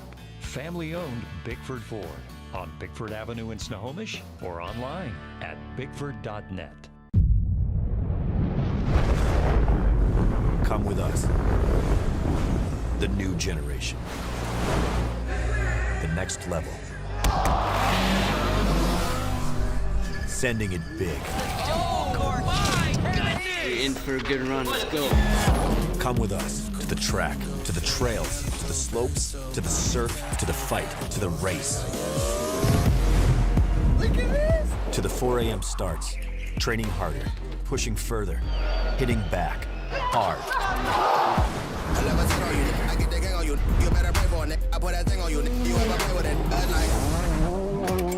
To the fans, to the followers, and the haters. But it doesn't matter. Come with us to the blood, to the sweat, and the broken bones. You rehab. We never quit. We never give up. We take control. To the world titles. To the world's first. The world's best. Come with us. We're just getting started. It's going to be so much fun. I promise you.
Welcome back to Lake Stevens High School, where the Vikings up on Glacier Peak Grizzlies 21-3. Scott Ohsman, Amp Harrell, around the wedge Henthorn with you. Our executive producer, 5-tool player running the board, Todd Elvig. And Amp, the first half was back and forth. The story was penalties, and we got some numbers. Yeah, it was laundry day here in Lake Stevens. 115 penalty yards going one way and 60 going the other. That's 175 total penalty yards in the first half. That's probably pretty comparable with the offensive numbers. And despite the 115 for the home team, they're up 21-3. Yeah, they probably feel like they're playing against themselves, the other team, and the officials tonight. But not a whole lot I could argue.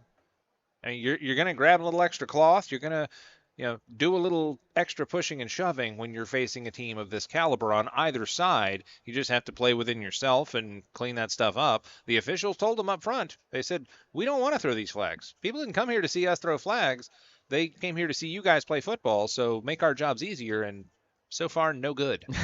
There you see the home side, Lake Stevens Vikings, the big cards, the big numbers, the big offensive juggernaut that they are, coming off 2 back-to-back state titles. As you heard at the top of the show, 2-2 overall or 2 losses, I should say, to that Sumner and that Bellevue. That game right here in STSPN, that game was tight and could have went either way, went down to the wire. Bellevue comes up with a big play at the end to kind of close the door. But as we say around here all the time, Amp, Lake Stevens, it doesn't matter. They played West Lynn last year, who was the state title for Oregon. They lost to them. Still, they keep getting better and better, and they have to be odds-on favorite again to either go to the state title or win another state championship. Yeah, I got a couple things. One is I took a coaching baseball class in college, and the guy who taught it built a Division I baseball program and taught them how to win. And he said there's 2 ways that you can teach a program how to win. And that's you can put them against cupcakes and let them feel what it's like to stop losing. Yep. Or you can just bash their heads in against the toughest teams you can possibly schedule. And then when they get to league play, well, they're going to be fine.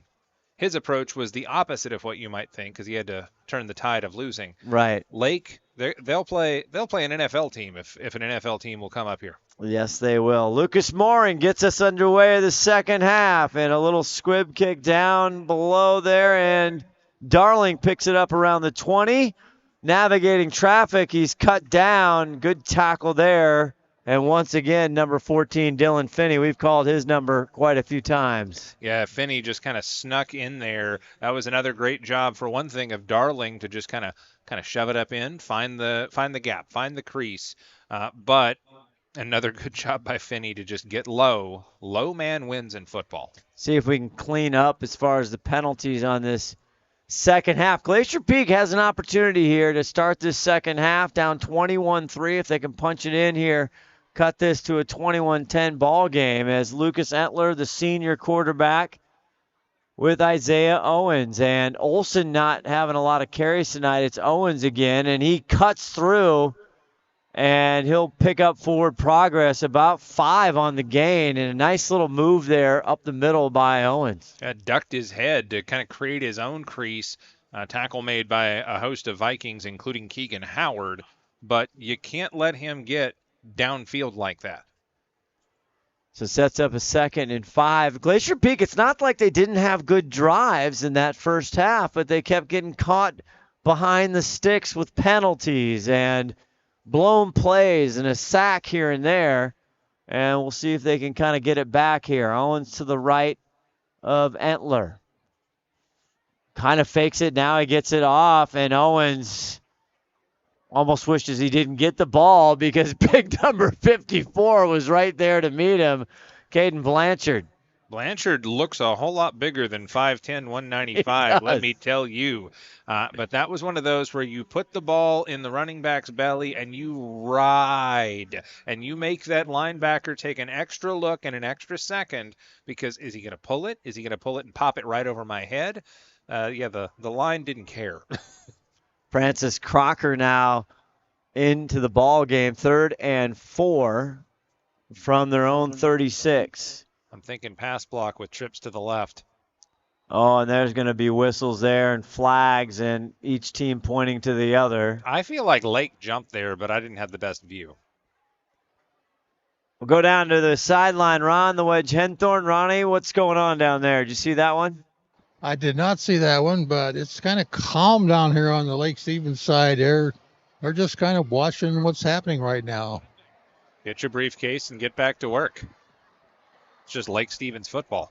And a lot of discussion here. Our officiating crew, David Sather, the white hat, Omar Kadahi, Doug Joel, Levi Clark, and Preston O'Malley rounding out this crew tonight. And they have been hard at work in the first half. 175 yards of penalty yardage there. So that conversation is, what did you see? I don't know. I didn't see anything. Who went first? Did he jump first?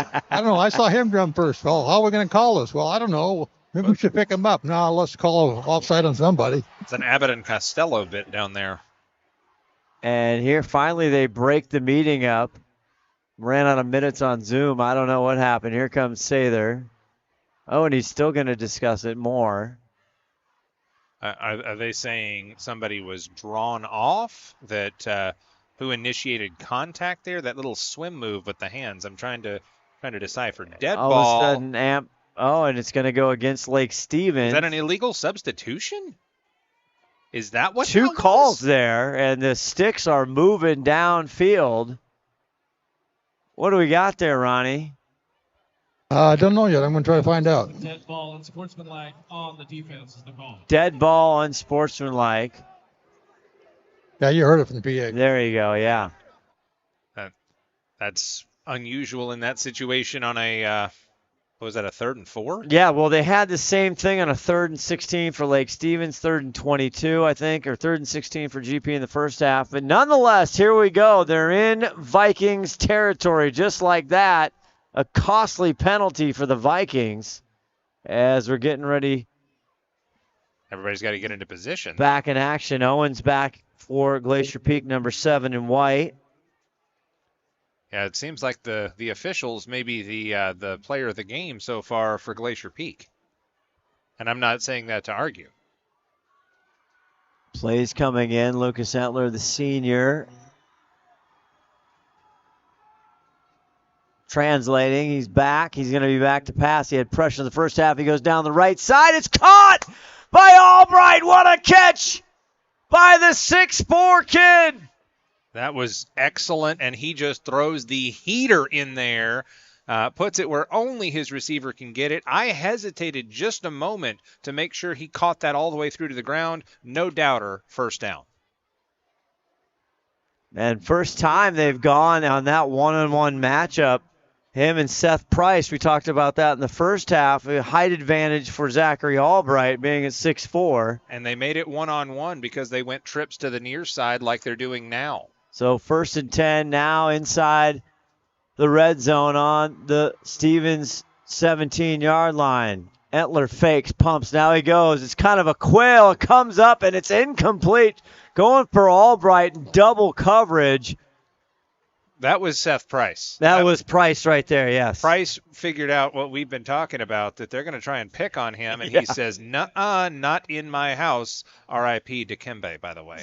Yes, 2nd and 10. I'd moved up here in 93 in a couple years. Or I think was it 94? You weren't up here. I'm asking you. Where Dikembe, they knocked the Sonics when the Sonics were here. I'll never forget that Tacoma Dome. But anyway, back to what we're doing here. Memory lane. You started it, hey, yeah. Single receiver to the far side, still Albright. Owens. Now you go back. He's going to go to Owens. Owens picks it up, but nothing there. On the job is number 2. Kikoa Okayama. Yes. Junior. The sophomore, or junior, excuse me, yes. Okayama just played that one well. That's, again, hat on a hat assignment football. And now 3rd and 10. They had in the red zone. They were on the 5-yard line in the first half. Tried punching in, couldn't do it, had to settle for a field goal. And here they are once again. Now they've got Owens out there as the running back. Trips to the far side, single receiver near. Albright and Darling on the right side. They're going to roll right, looking that way. Now he cuts up, makes another move, and Entler stumbles down to the 5-yard line. What a play by Lucas Entler. How about the 1-yard line? Or is that the 1? Yes, excuse me, rather. Yeah, they're going to officially put him down at the 2. I was just about to start directing traffic from up here because as he boot rolled to the right and just kept his eyes downfield, I was waiting for a slow developing pass route with a tight end. He just did it himself. Kai Brooks in, number 48. He gets the handoff. He couldn't punch it in before. He goes to right side, flags. He's in for a Glacier Peak touchdown, but we'll have to see what the flag is. It's going to be holding GP. Yep, going to run this one back, but still, he shook the tackle as you watch here. 2 dudes there. He says, nope, stiff arm through that as well, and powered through. I didn't like going to that stretch play to the right with the bigger, slower back. He paid it off, but had a little help. So we'll do it all over again, and that's going to hurt because now it's 1st and goal from the 12. So penalties once again, not to make that the headline here, but you can't deny the impact that the penalties have had. Down 21-3, 8-10 left to go in the 3rd quarter. Pistol set here. Kai Brooks in the backfield. Aiden Larson in motion. 2x2. Fullerton on the near side. Albright. Entler. Tucks it. Rolls it up to the 5-4. He's in. Touchdown, Grizzlies. That is a gutsy call right there. Hits that back foot. Both of those ends crash right in. Watch this. Hits his progression, stops. There's the pressure. He steps up. He knows he has got about 10 yards before anybody can touch him and just commits and pays it off. Bang! Right into the end zone. Stones. And they needed it. Aiden Larson on to try the extra point. But a big play there by the senior Lucas Entler, taking matters into his own hand. The hold is down. The kick is up. And it is good. And Glacier Peak with a good opening drive. They cut it from 21-3 to 21-10. SWCC is an acronym, and it stands for Special Warfare Combatant Craft Crewman. You know, you can stand across from the guy and say, you know what, he's got your back. And, you know, that's the guy you're counting on. If something goes wrong, he's going to be there.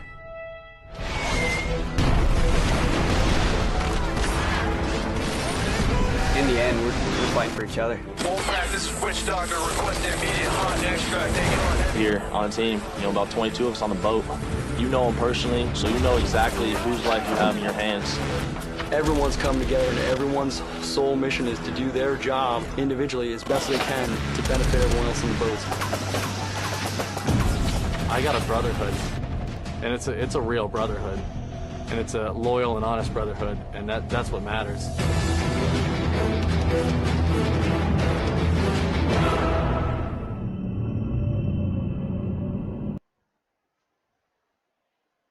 The Wesco 4A, the juggernauts for many years. This year it's changed. You got the Arlington Eagles in there with their great play. High RPI as they're kicking off for Glacier Peak.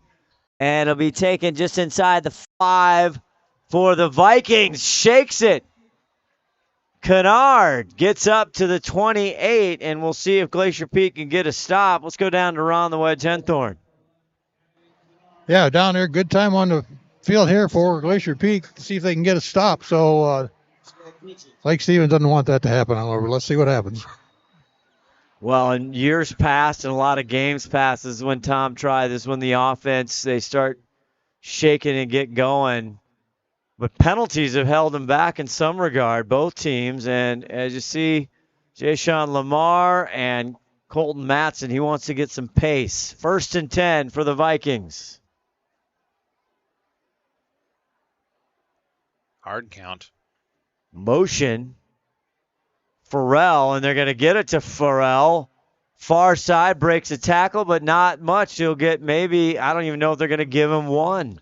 Yeah, he ran about 10 yards to get about 2 feet. Yeah. Scoreboard update relevant to our discussions because Kamiak also has a high RPI. Yes. They are trailing at the half at Jackson.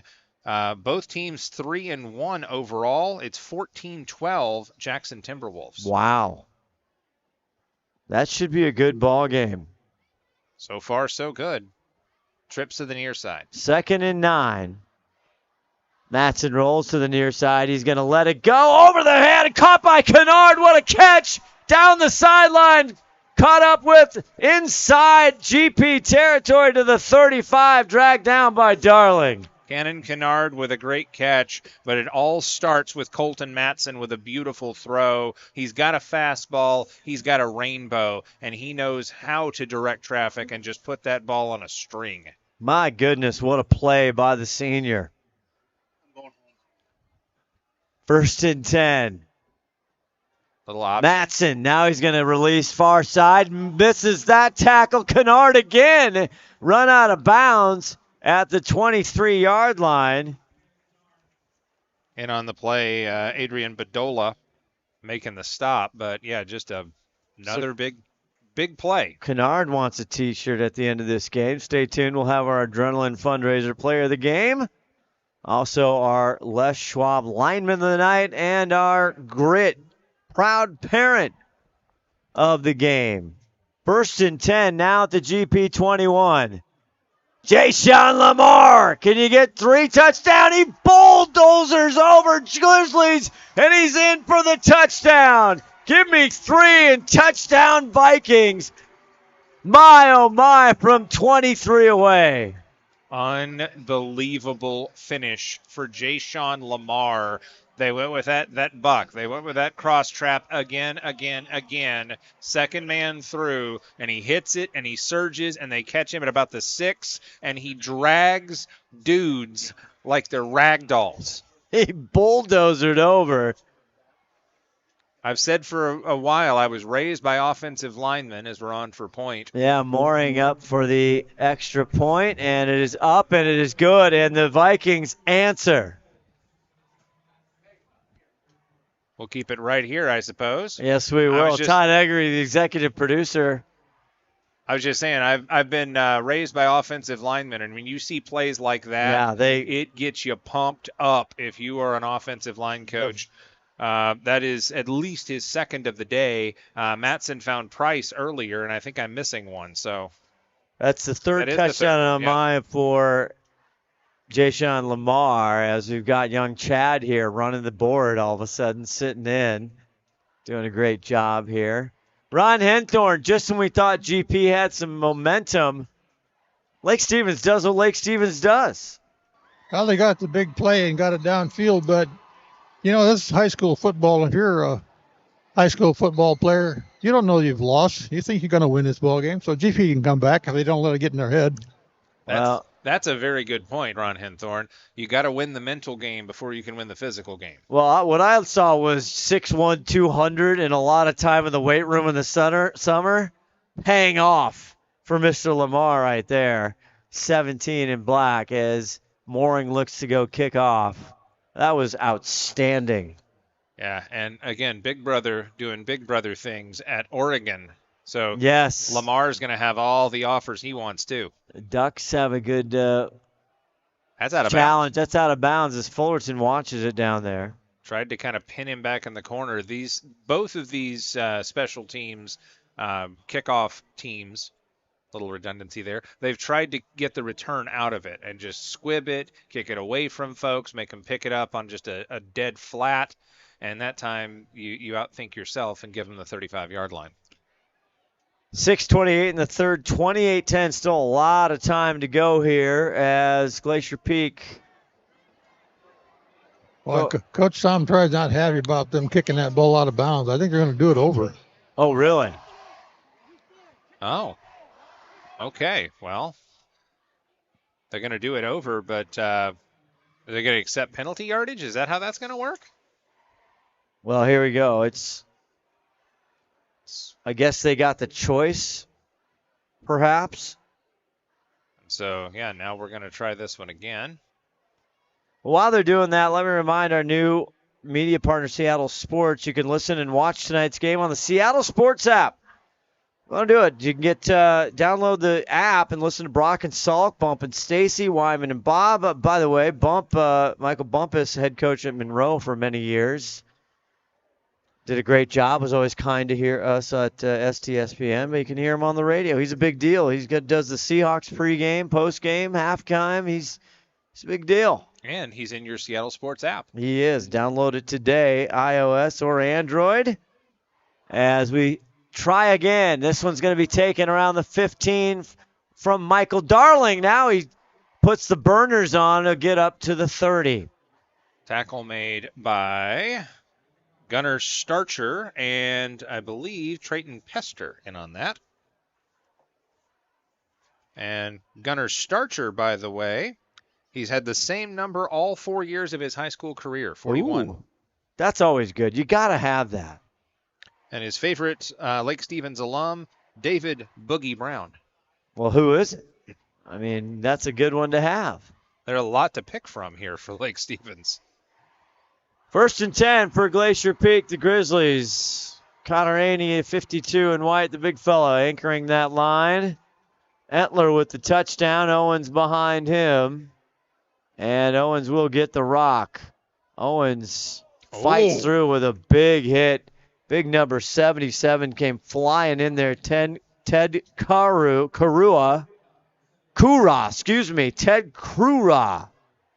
Yeah. 6'5", 240. That's a two-fridge situation, Amp, I like to say. And he throws his body around like a weapon. Yes, he does. I By like the way, on that kickoff, Yes. the rule is if it goes out of bounds, you get the ball on the 35, or you can make him take a 5-yard penalty and kick it over and hope you get better than the 35. GP lost 5 on that play. Oh. Great point, Ronnie. It was GP's call. Okay, gotcha. And GP lost the 5 and then gained it right back. 2nd and 5. Entler back to pass. Now he gets it, overthrows at a wide open Albright and just overthrew the tall 6'4" fella Zachary Albright. I would love to see who was the intended first and second options in that, because he had Carlos Belain in that pattern as well, running crossers. That was just kind of a busted play as we're now facing 3rd and 5.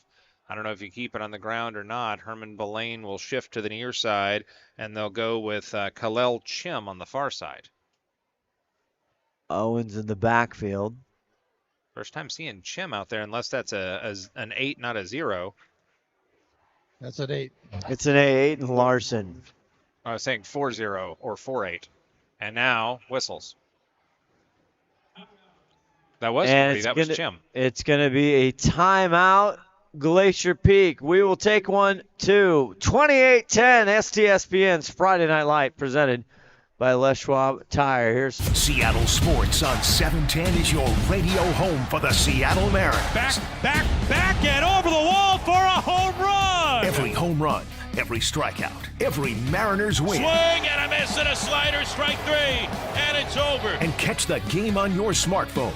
Download the Seattle Sports app to stream the radio broadcast of every Mariners game. Goodbye, baseball. A walk-off 2-run home run. Seattle Sports is your home for the Mariners.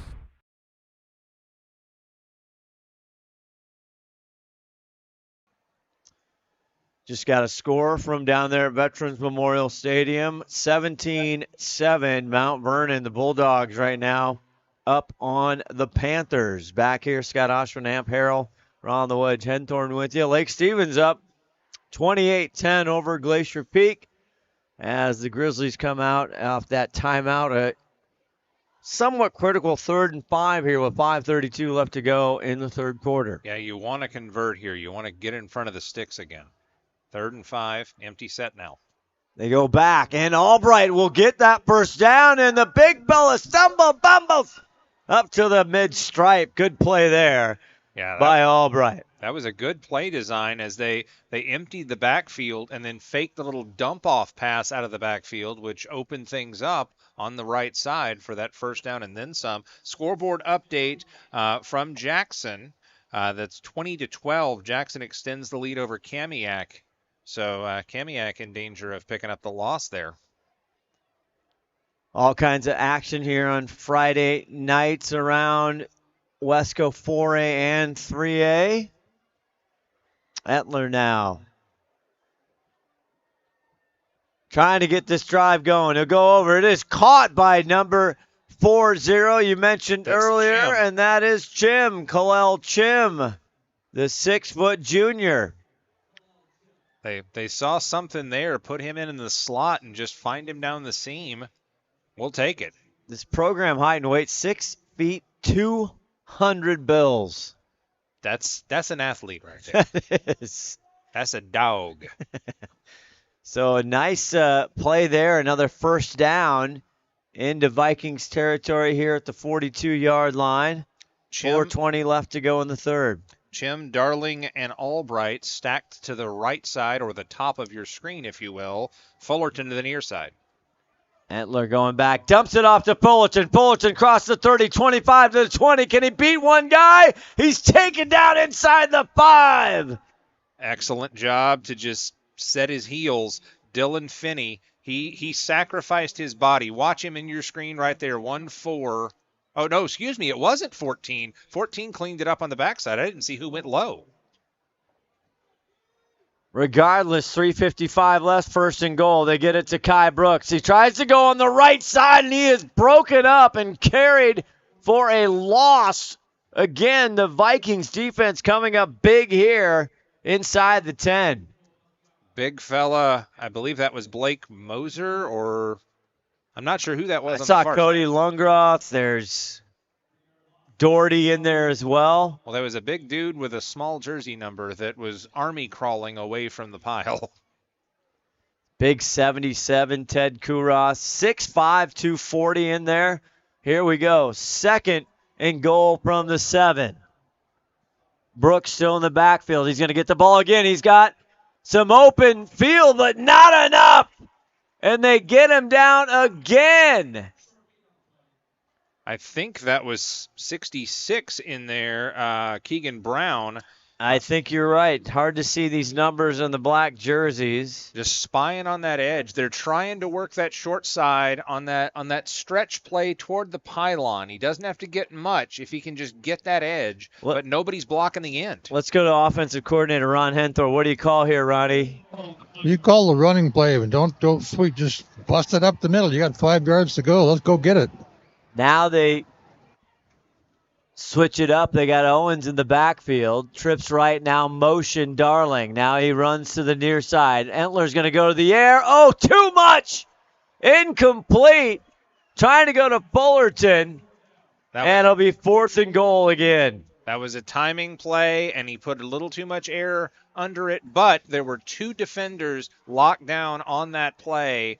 It was defended well by the Vikings from the get-go. And now you got to go for it. 4th and goal here, 2:20 left in the 3rd. You're down 18. You got to throw this one to Albright. I agree.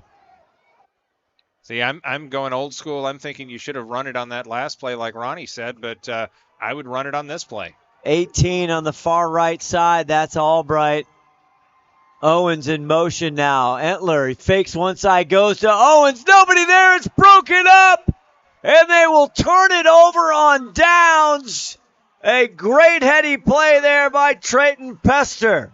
That was a Tom Try special. That is a Philly special. That is a number 8 special with extra cheese. They saw that play on film and said, you know what's coming. Go get it. Double animal style for you right there.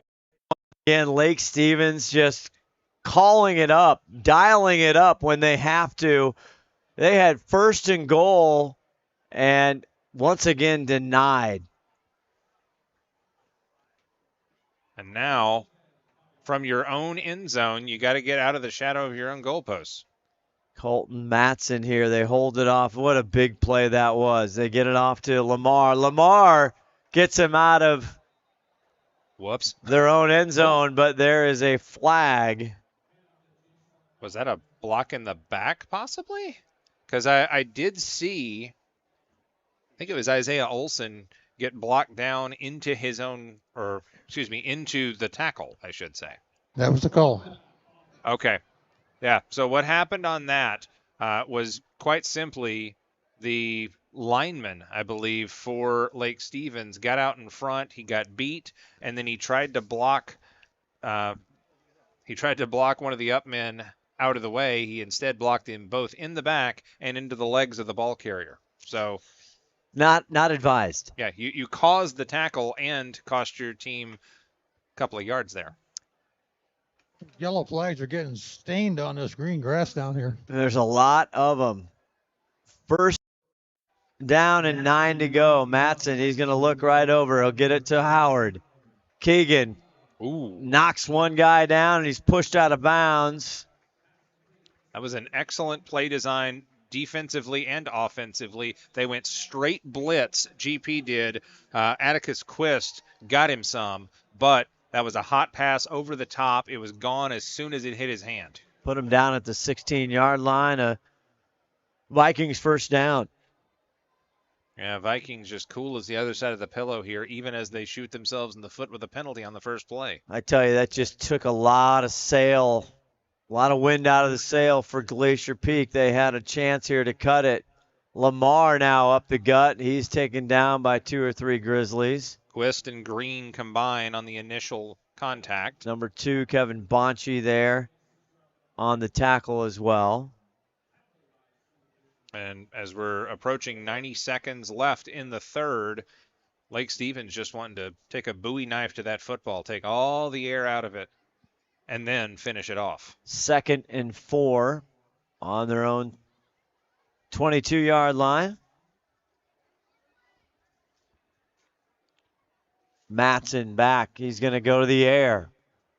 Wide open. Well, not really wide open, but a great catch again. Keegan Howard wants a T-shirt. He's taken down there by Michael Darling. Yeah, Darling just kind of in his pocket there, blanketed all over him. And again, the air raid attack from this Lake Stevens Vikings squad, Nedalos, I believe is how that's said, right? Under a minute to go, and they'll get another Lake Stevens first down. Now just eating clock.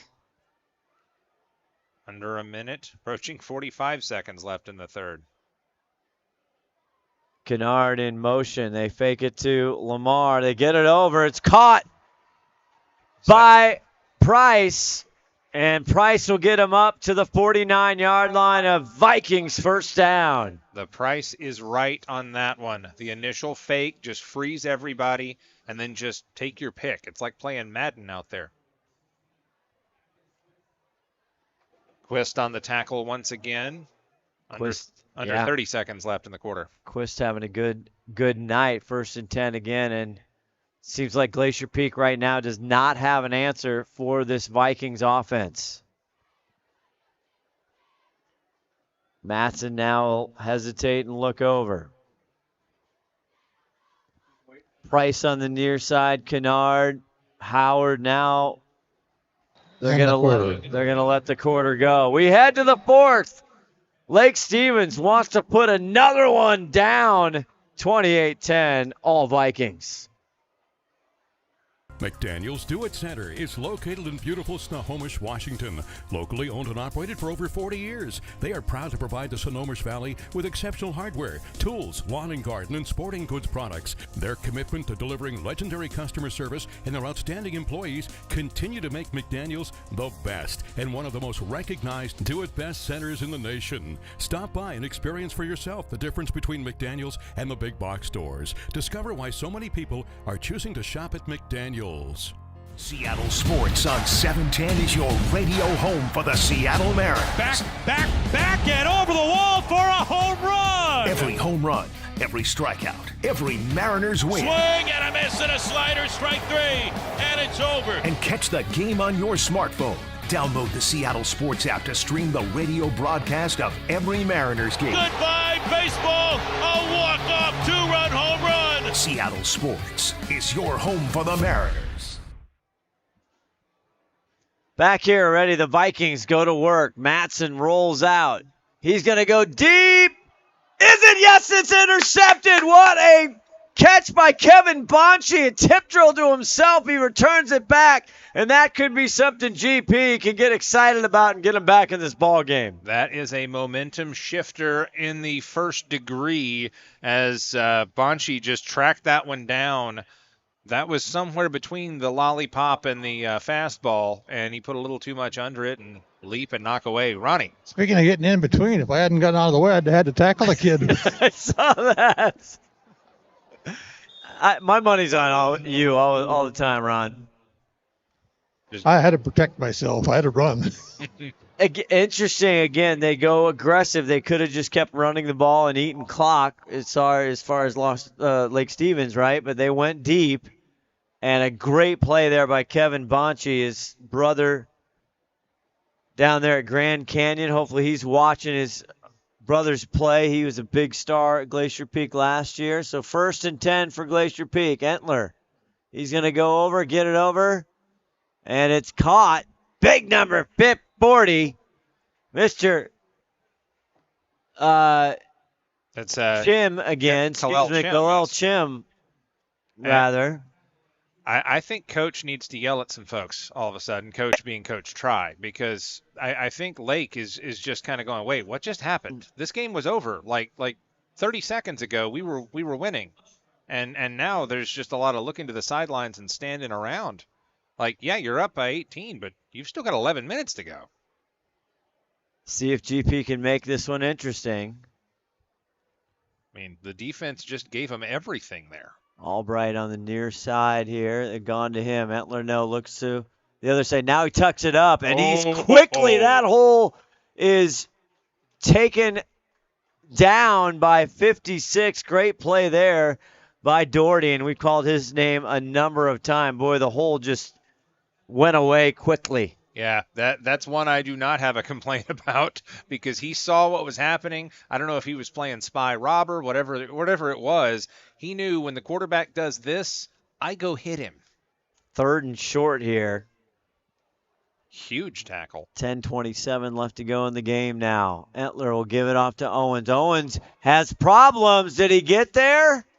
Where are they going to mark him, Ronnie? It's 4th down. Going to be close, I think. Look, the line judge said 4th down. Yeah. Yep.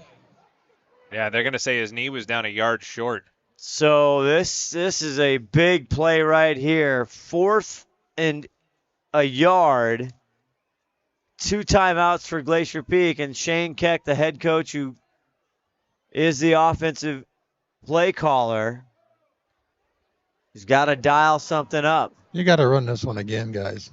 I'm with you. You got to run it. You got to make a statement. Though, watch for a possible sit-down curl. Timeout. And he wants to talk about it. That's critical timeout. He's going to leave him with 1 left with 9:41. See if they can make 1 yard and get the first.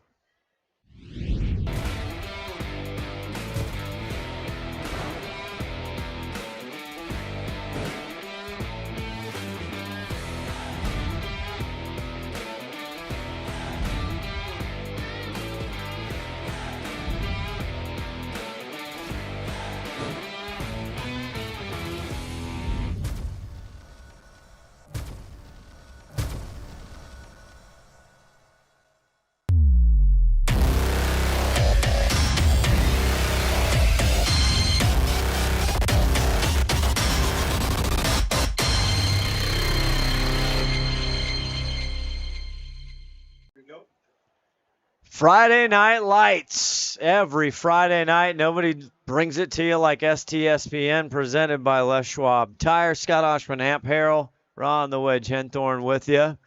And this is critical, Amp. 4th and goal. They've had a tough time tonight in short distance because this Lake Stephen, they bow up.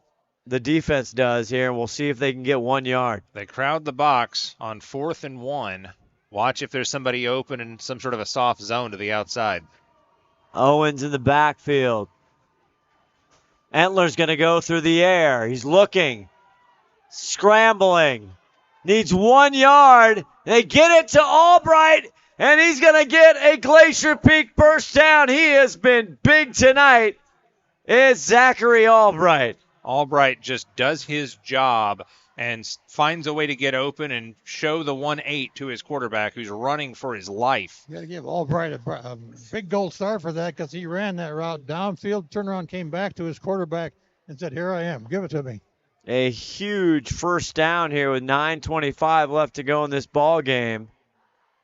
I think Entler panicked a little bit. He had a little bit more time, but that quarterback clock went off in his head, and he went running. Entler's had a good game. Owens gets it. Pushed back. Now he finds a little room, and he's going to gain 3 yards. He'll put him up to the 45. It's going to sound like I'm on the payroll for Lake Stevens, but what a job that front 7 has done to just deny everything on this rushing attack. I know he got 4 yards there. They got 5 yards earlier, but they're not rushing for big, huge chunks. The splash plays like last week are just not there, and it's because of the front 7, front 8 for Lake Stevens. Ashton Cash, 76, big up there. Keegan Brown as well. So here we go, 2nd and 7.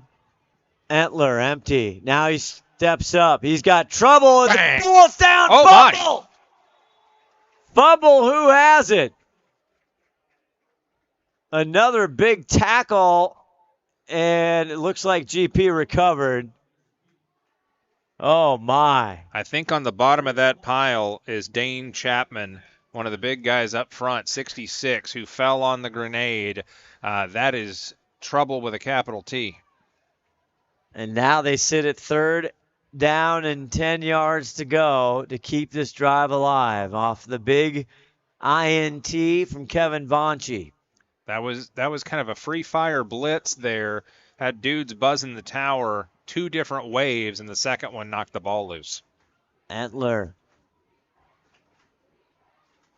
looking through the air again. Flag is thrown. He gets Owens. Owens taking down another great tackle, and of course, it's number 14, Mr. Finney. And another Hinkie. Yes. I'm inclined to say that's a hold, and I'm inclined to say they're going to decline this one. It's a motion. Oh, procedure. Penalties declines. You're right on the decline, though, Amp. Yeah, you get the stop. If you're able to decline, you do decline. And now it's 4th down and 11. And so I guess you got to go. No big deal. Just throw it to Antler. I throw it to Albright. Yeah, throw it to Albright. Yeah, 18 in white. Got another receiver to the near side. Kowalski, 17. Haven't seen him in the ball game much. There's on the near side. Chim and Chim. Crocker. Yep. Darling on the far side. So here you go. 4th and 11 could be the ball game. Fullerton over there as well. And did they just call their last time out? Somebody did. Oh, delay. Delay of game. Oh, no.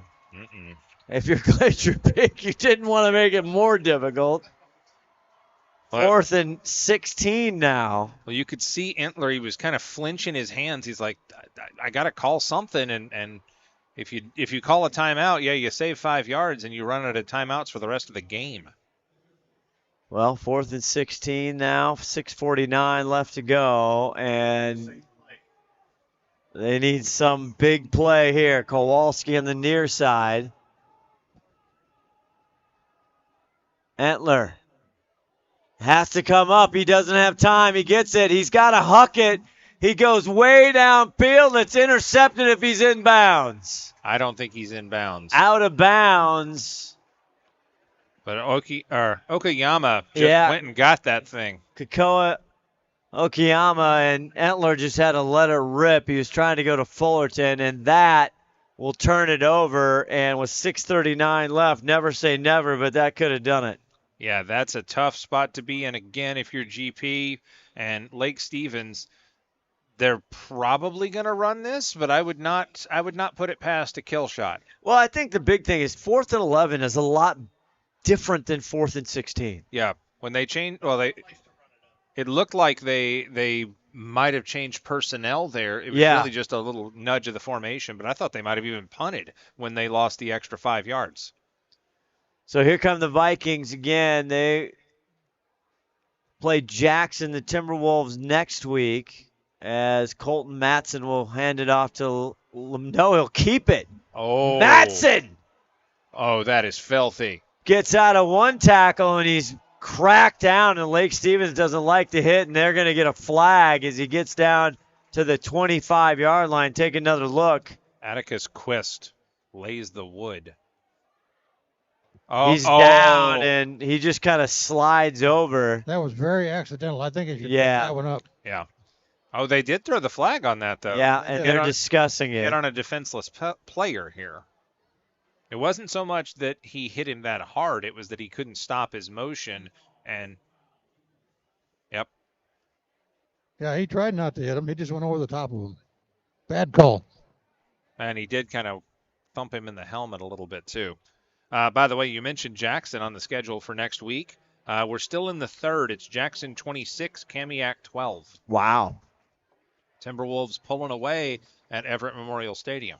And Glacier Peak will go to Everett Memorial Stadium and face Cascade next Friday night. As 1st and 10 now at the GP 28 after the penalty. They hand it off, and that's 23 as he's dragged back. And Farrell, the 5'7" sophomore, with some extracurriculars there. May have a possible injury here. Getting a spotter telling me that Lamar came off gingerly. Uh-oh. That's never good. He battled some injuries last year. I know for the Wesco Media Days, he was so excited to get healthy.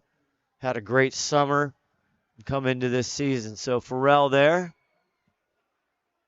Matson rolling. Steps out of it. There's a flag. Matson still with the ball. Oh! A big block back behind.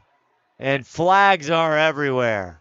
I didn't see what happened there at the tail end of that one, but there was at least one block in the back. 2 blocks in the back. Yeah, I think blocks in the back. You're going to see it right here. It's a crackback. Should be a 40-yard penalty. Bang! That is a crackback right there. Matson runs out of bounds. Yeah. I think even Matson saw the flag. And he was just kind of like, I'll just go over here now. There are large individuals, large young men being very violent with each other. This is uncouth, I say. Can you get more than 15-yard penalty? Yeah. What are they, half the distance? Can you double it up? So that was, I think, the block in the back there. And then here's the peel back block. Just wham! Noah Green was the recipient of that hit. Oof. 22 in white, as you see. Yeah.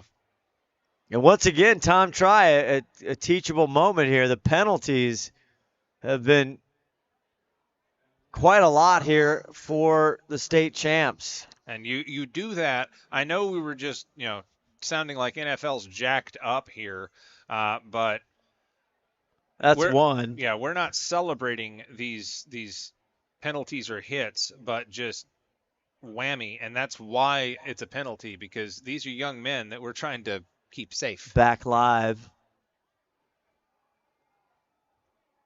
5:26 clock stop. Yeah, fakes it to Lamar back in there. Now he's good back. Matson rolling still, directing. He's going to let it go over the outstretched hands too high, going for Jayshon Lamar. Got another scoreboard update for you. I love it. 28-10 here. Arlington in the third quarter has a lead on Cascade, 48-7 from Arlington High. That sounds about right. So Arlington going to stay perfect. If this score holds here, Lake Stevens trying to stay perfect in league. And this would be the first loss of the season for GP unless the Grizzlies can rally here in the final 5 minutes. And that game, not looking too forward, but that Lake Stevens-Arlington game at Arlington looks like a dandy at this point. Timeout, Glacier Peak. They'll use their final one. 5:16. We'll step away. Come on back.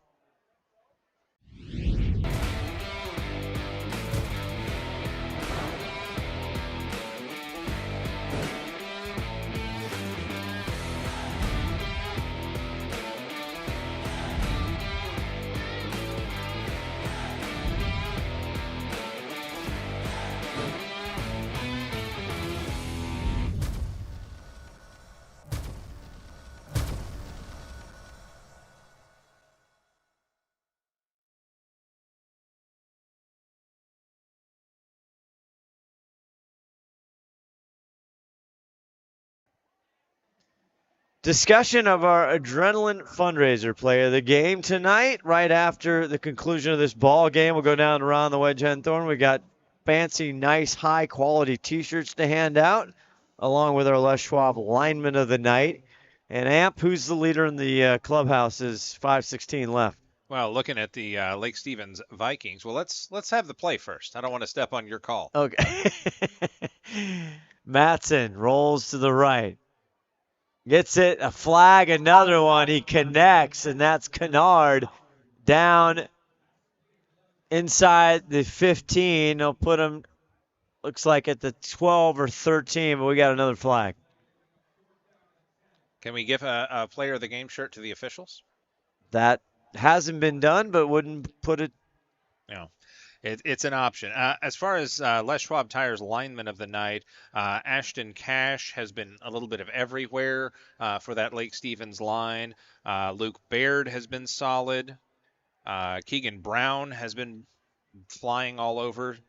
Let's sit here. Mooring now for a 30-yard field goal attempt from the far hash. Not an easy kick.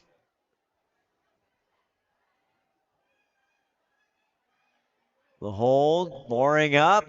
It is up, plenty of leg, and it is good. A nice 30-yard field goal in high school football for Lake Stevens. Somewhat of a moral victory for Glacier Peak's defense. It's now 31-10 with 4:22 left. I like all of your suggestions, Amp.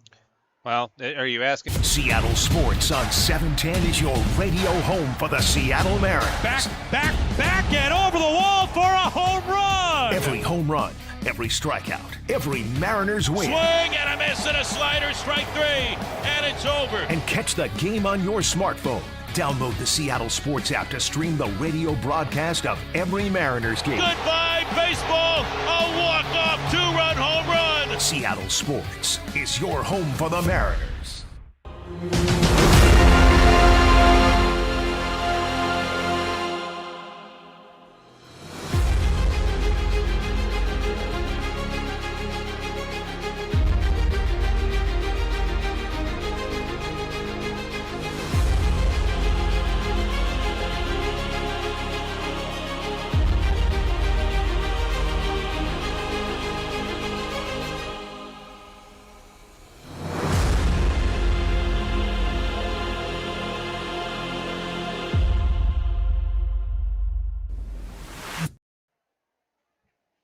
For over a decade, STSPN's been bringing you high school prep sports as the kickoff here is taken and picked up around the 15-yard line. Michael Darling trying to stiff arm and to no avail.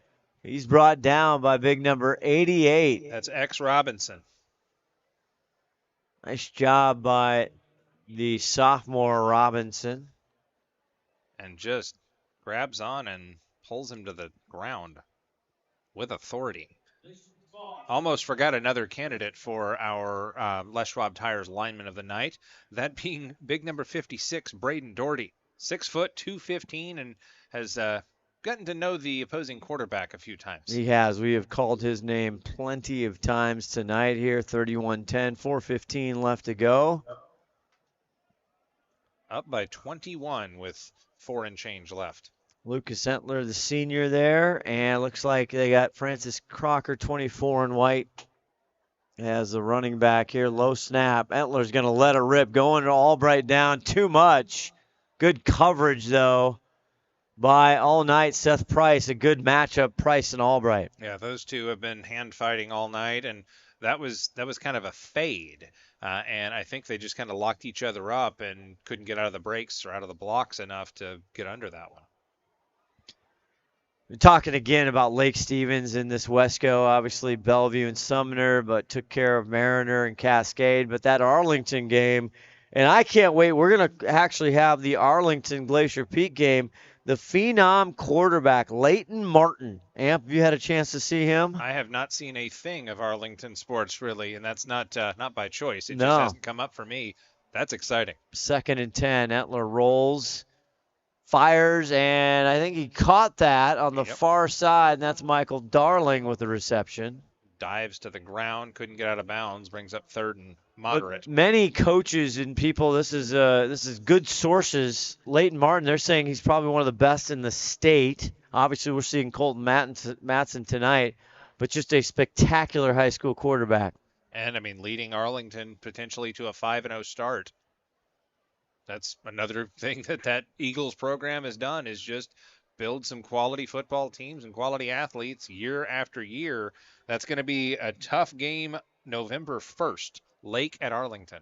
And we were talking to head coach Tom Try of the Vikings. He knew that date. He knew exactly where it was. Entler back to pass. This one, not enough sauce. It falls to the ground. It's going to bring up 4th and 6. Rest of Lake's schedule: Jackson here next week at Lake Stevens, Ferndale at Lake Stevens the following week, Lake at Kamiak, a Saturday 3 p.m. game, and then Lake at Arlington before we go into quad district playoffs.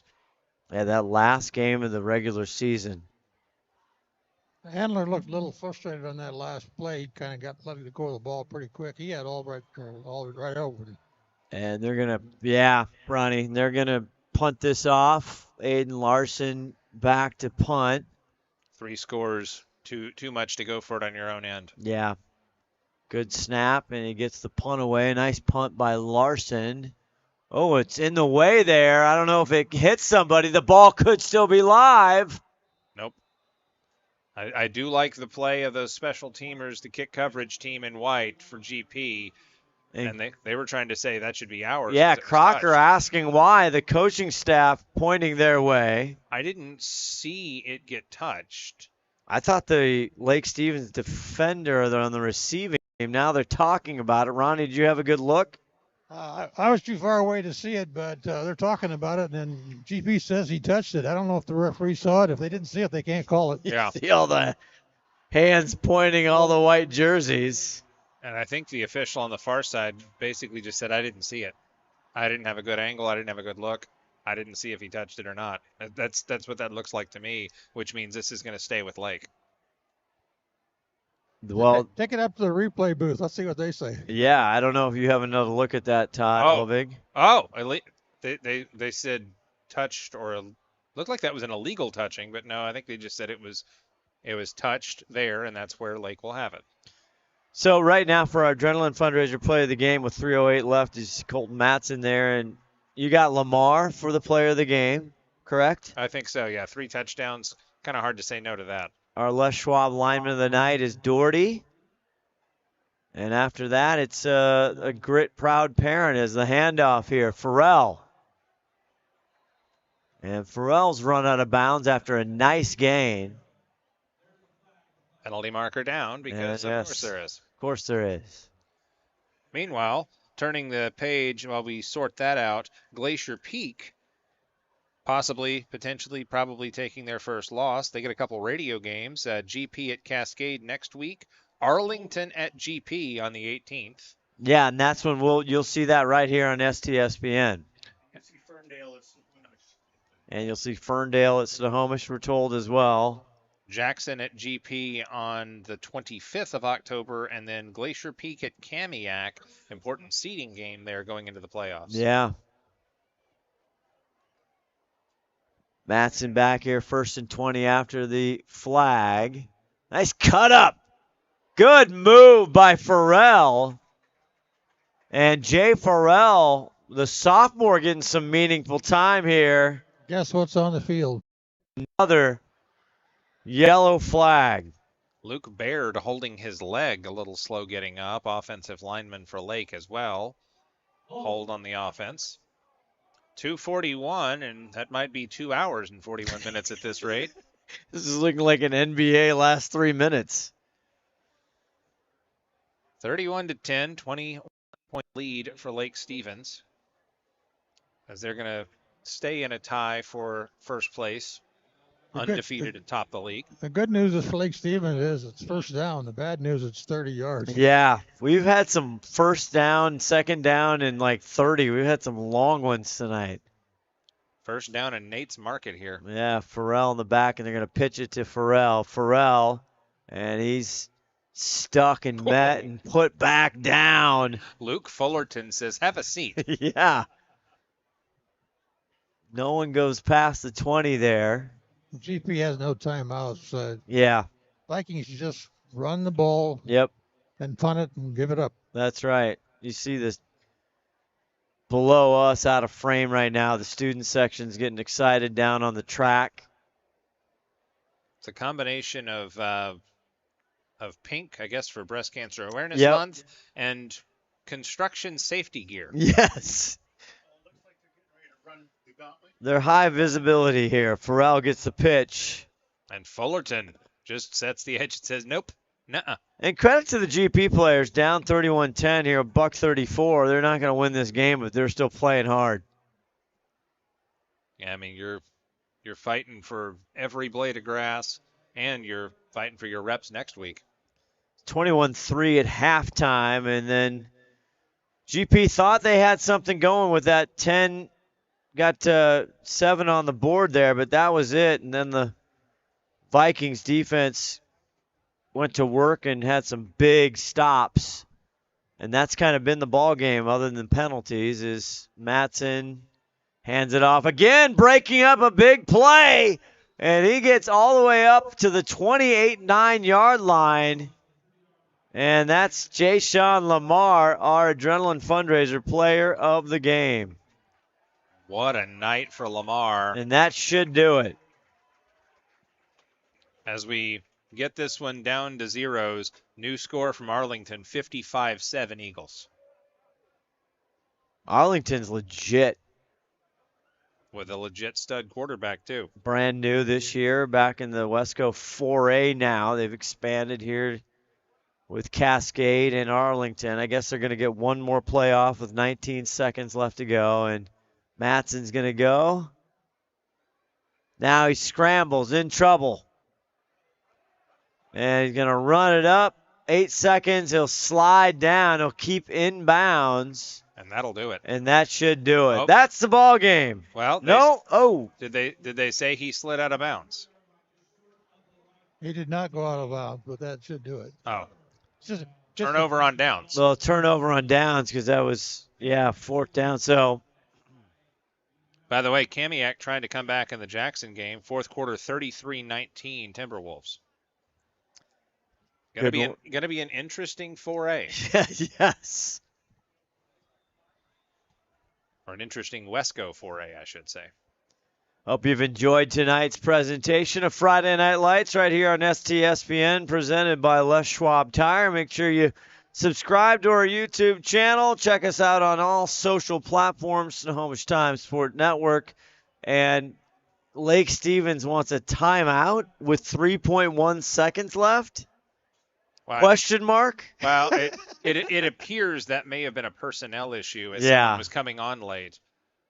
I was wondering, I was like, that's a bold statement to make in this game. No, we're going to make you endure every second in our state. No, it's just second or third teamer guy was late getting on. Well, 3 touchdowns tonight for Jayshawn Lamar, number 17 in black. What a tremendous performance tonight. And he's our Adrenaline Fundraiser player of the game. Check him out. Ron will get a quick interview with him after we conclude this 3.1 seconds. We'll also get our Les Schwab lineman of the night. And that's going to be Mr. Braden Doherty, the 6-foot senior. And then we have our Grit proud parent.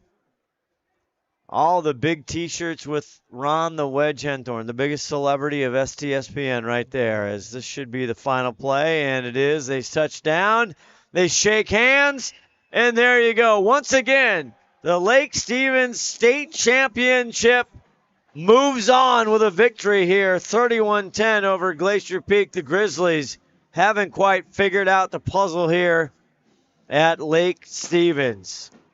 Fireworks going off, fireworks on the field, 3 touchdowns for Jayshawn Lamar, 31-10, and the beat goes on, da-da-dun-da-dun, as Lake tries to make it 3 in a row. We'll have our interviews here shortly with Ronnie, but just another day, death, taxes, and Lake Stevens football. And I know Tom Try can hear him. He's not happy with the penalties.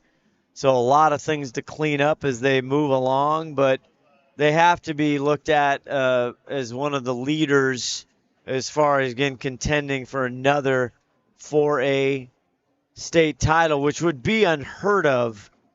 A three-peat would be absolutely ridiculous. By the way, I actually have some state rankings going into this game, and Lake Stevens ranked 5th going into this game, 1 spot ahead of Arlington, by the way. It's Camus Sumner, which got the win over Lake earlier in overtime, had the interception, and got the play there. Kennedy Catholic, Gonzaga Prep. Yeah, I mean, they played Kennedy Catholic 2 years ago, I believe, for the state championship. And the excited Lake Stevens fans, you can see the players. That's what they come down. That's the student section there coming down the track as they head into their post-game protocols. And where is Ron the Wedge Henthorn? Has he got our player of the game? Well, I might have Coach Tom Try here. Let's go. I see you, Ronnie, and see if you can get Coach Try as we wait for Lamar. Tom, I'm going to get a few words with you here. Sure. You got me up there, boys. Like Tom down here. Tom, you got back in this ball game. It was a little close there for a while, but you pulled it out. Yeah, they're a good team, and we're still trying to figure out a few things, but really happy with just the intensity and the effort that our guys gave tonight. Well, a lot of flags out there means there's a lot of intensity out there as well. Yeah, a little bit too many flags. We got to do a better job of just playing by the rules, I guess, because we were flagged way too much tonight. We're going to have a lot of running to do on Monday. Well, I'm glad I'm not working on your team on Monday, but a great win for you tonight, Coach. You got to be happy about that. Absolutely. Anytime we can beat up on Glacier Peak, which is a great football team, 4-0 this year, ranked, one of our rivals, it's always a good win when you can come out and get a victory at your own house. I think it's like the 9th year you've done that now. Sounds great. Yeah, I try not to think about those things, but it's just one game at a time, and it was Glacier Peak this week at our place, and we want to make sure we were ready for them, and I thought our kids did a good job getting ready throughout the week and coming out here and performing like they did tonight. I thought they played a great game tonight, too, and you did a good job coaching, Tom. We'll catch you later. Thank you very much. Have a good night. All right, back to you, Scott. All right, we'll wait for our adrenaline fundraiser. Thank you, head coach Tom, trying his 20th campaign here. And here comes Jayshawn Lamar, and we'll go right back down to the wedge, Ron Henthorn. Okay, down here, Ron Henthorn with Jason Lamar. Jason, big game tonight, big 3 touchdowns. What do you feel like about that? I feel great. We game planned all week for this, and they've been our rivals, so to speak, the past couple years. So it's always good to get a win under our belt. Was it a little rough down there? Did you get hurt or anything? No, I got a little bit of a dead leg, but other than that, I feel great right now, and I'm just excited to celebrate with my family tonight. Oh, it sounds great to me. So I got a shirt for you here. Let me break it out here. All right, perfect. An unheralded move, have the shirt right in the coat. This is a lot harder than it looks. Let's see what shirt you got there. You got to look through the closet. Oh, that's the proud parent. Oh, shirt. well, that's our grit proud parent. Grit handcrafted wood. There we go. There we go. Yeah, I'll trade you. There you go. Okay, hold that shirt up and get a good picture of you. With who? Well, he was going to get. Oh, there you go. You're right on time, Jayshawn. Anybody want a shout out for anybody out there? Shout out to my linemen. They always helping me get through. I couldn't do anything without them. Shout out to my family for always supporting me, and my girlfriend too. And just shout out to my brother. He always pushes me to be better. So. Are your parents here? Well. Oh yeah, my parents are right over there. Get them over here. Come on. Oh, our Grit Hardwood proud parent of the night. Look, that's a wily veteran move by Ron the Wedge Henthorn. Hold that shirt up there and turn around, face up toward the camera. Hey, proud parent. I got a proud parent there. I love it. What do you got to say to this kid here? They played a great game, man. I'm proud of them. I'm proud of him too. All right, we got the lineman of the game coming in here tonight. You got a lot of accolades there from Lamar for your good work making him open there tonight, man. Yes, sir. Just keep working, and I, just did my best. Got to the ball, made sure I did my assignment, just did my work. Was it a little tough down there against CP? Oh yeah, for sure. It's a good team, It's full of great players and stuff like that, but it's all about just assignment. Again, just working hard. Well, you did a great job down there in the line tonight. Hold this shirt up in front of you there, so you can get some good pictures there. Your parents here tonight? Yes, sir. Right there. Oh, if I had another shirt, I'd give it to them too. But you have to have a proud parent there. Yeah, thank you. Let's get them over. Come here. Our Les Schwab lineman of the night. Yeah. Braden Doherty right there. There's a proud parent over. We'll get him in here in front of the shirt here. That's right. I love it. That's great. What do you got to say about your son here? Oh, I couldn't be more proud of him. All his hard work leads up to this, and he just never ceases to amaze me. Well, he works hard down there in the trenches. Absolutely. It's a testament to all his hard work he's put in the offseason. Couldn't be more proud. Good luck to you in your next game, guys, and we'll see you then. Thank you. All right, back to you, Scott. Take it away. Thank you, Ronnie. What a great night again, Lake Stevens. Just continue on. Always thank you. Everybody here at Lake Stevens been tremendous hosts always. I love the burgers, by the way. I had one earlier this evening. 31-10 for Ron the Wedge Henthorn. Todd Elvig, our executive producer, our great crew, everybody in the truck. Amp Harrell. Yes, sir. Fun working with you, buddy. Likewise. Let's make this a tradition. Let's make this a habit. Absolutely. Scott Ohsman saying so long. 31-10 Lake Stevens Vikings.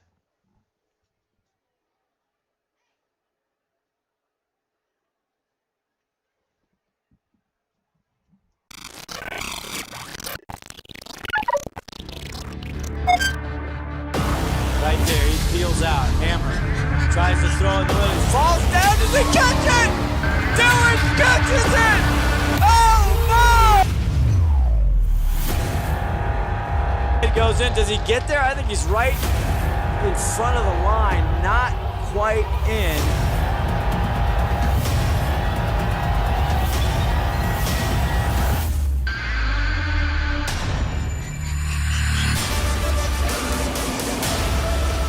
Got it, takes the handoff, now rolls to the right, still rolling, still being chased, now heads upfield, goes around a man at the 40, now the 35, heads infield at the 30,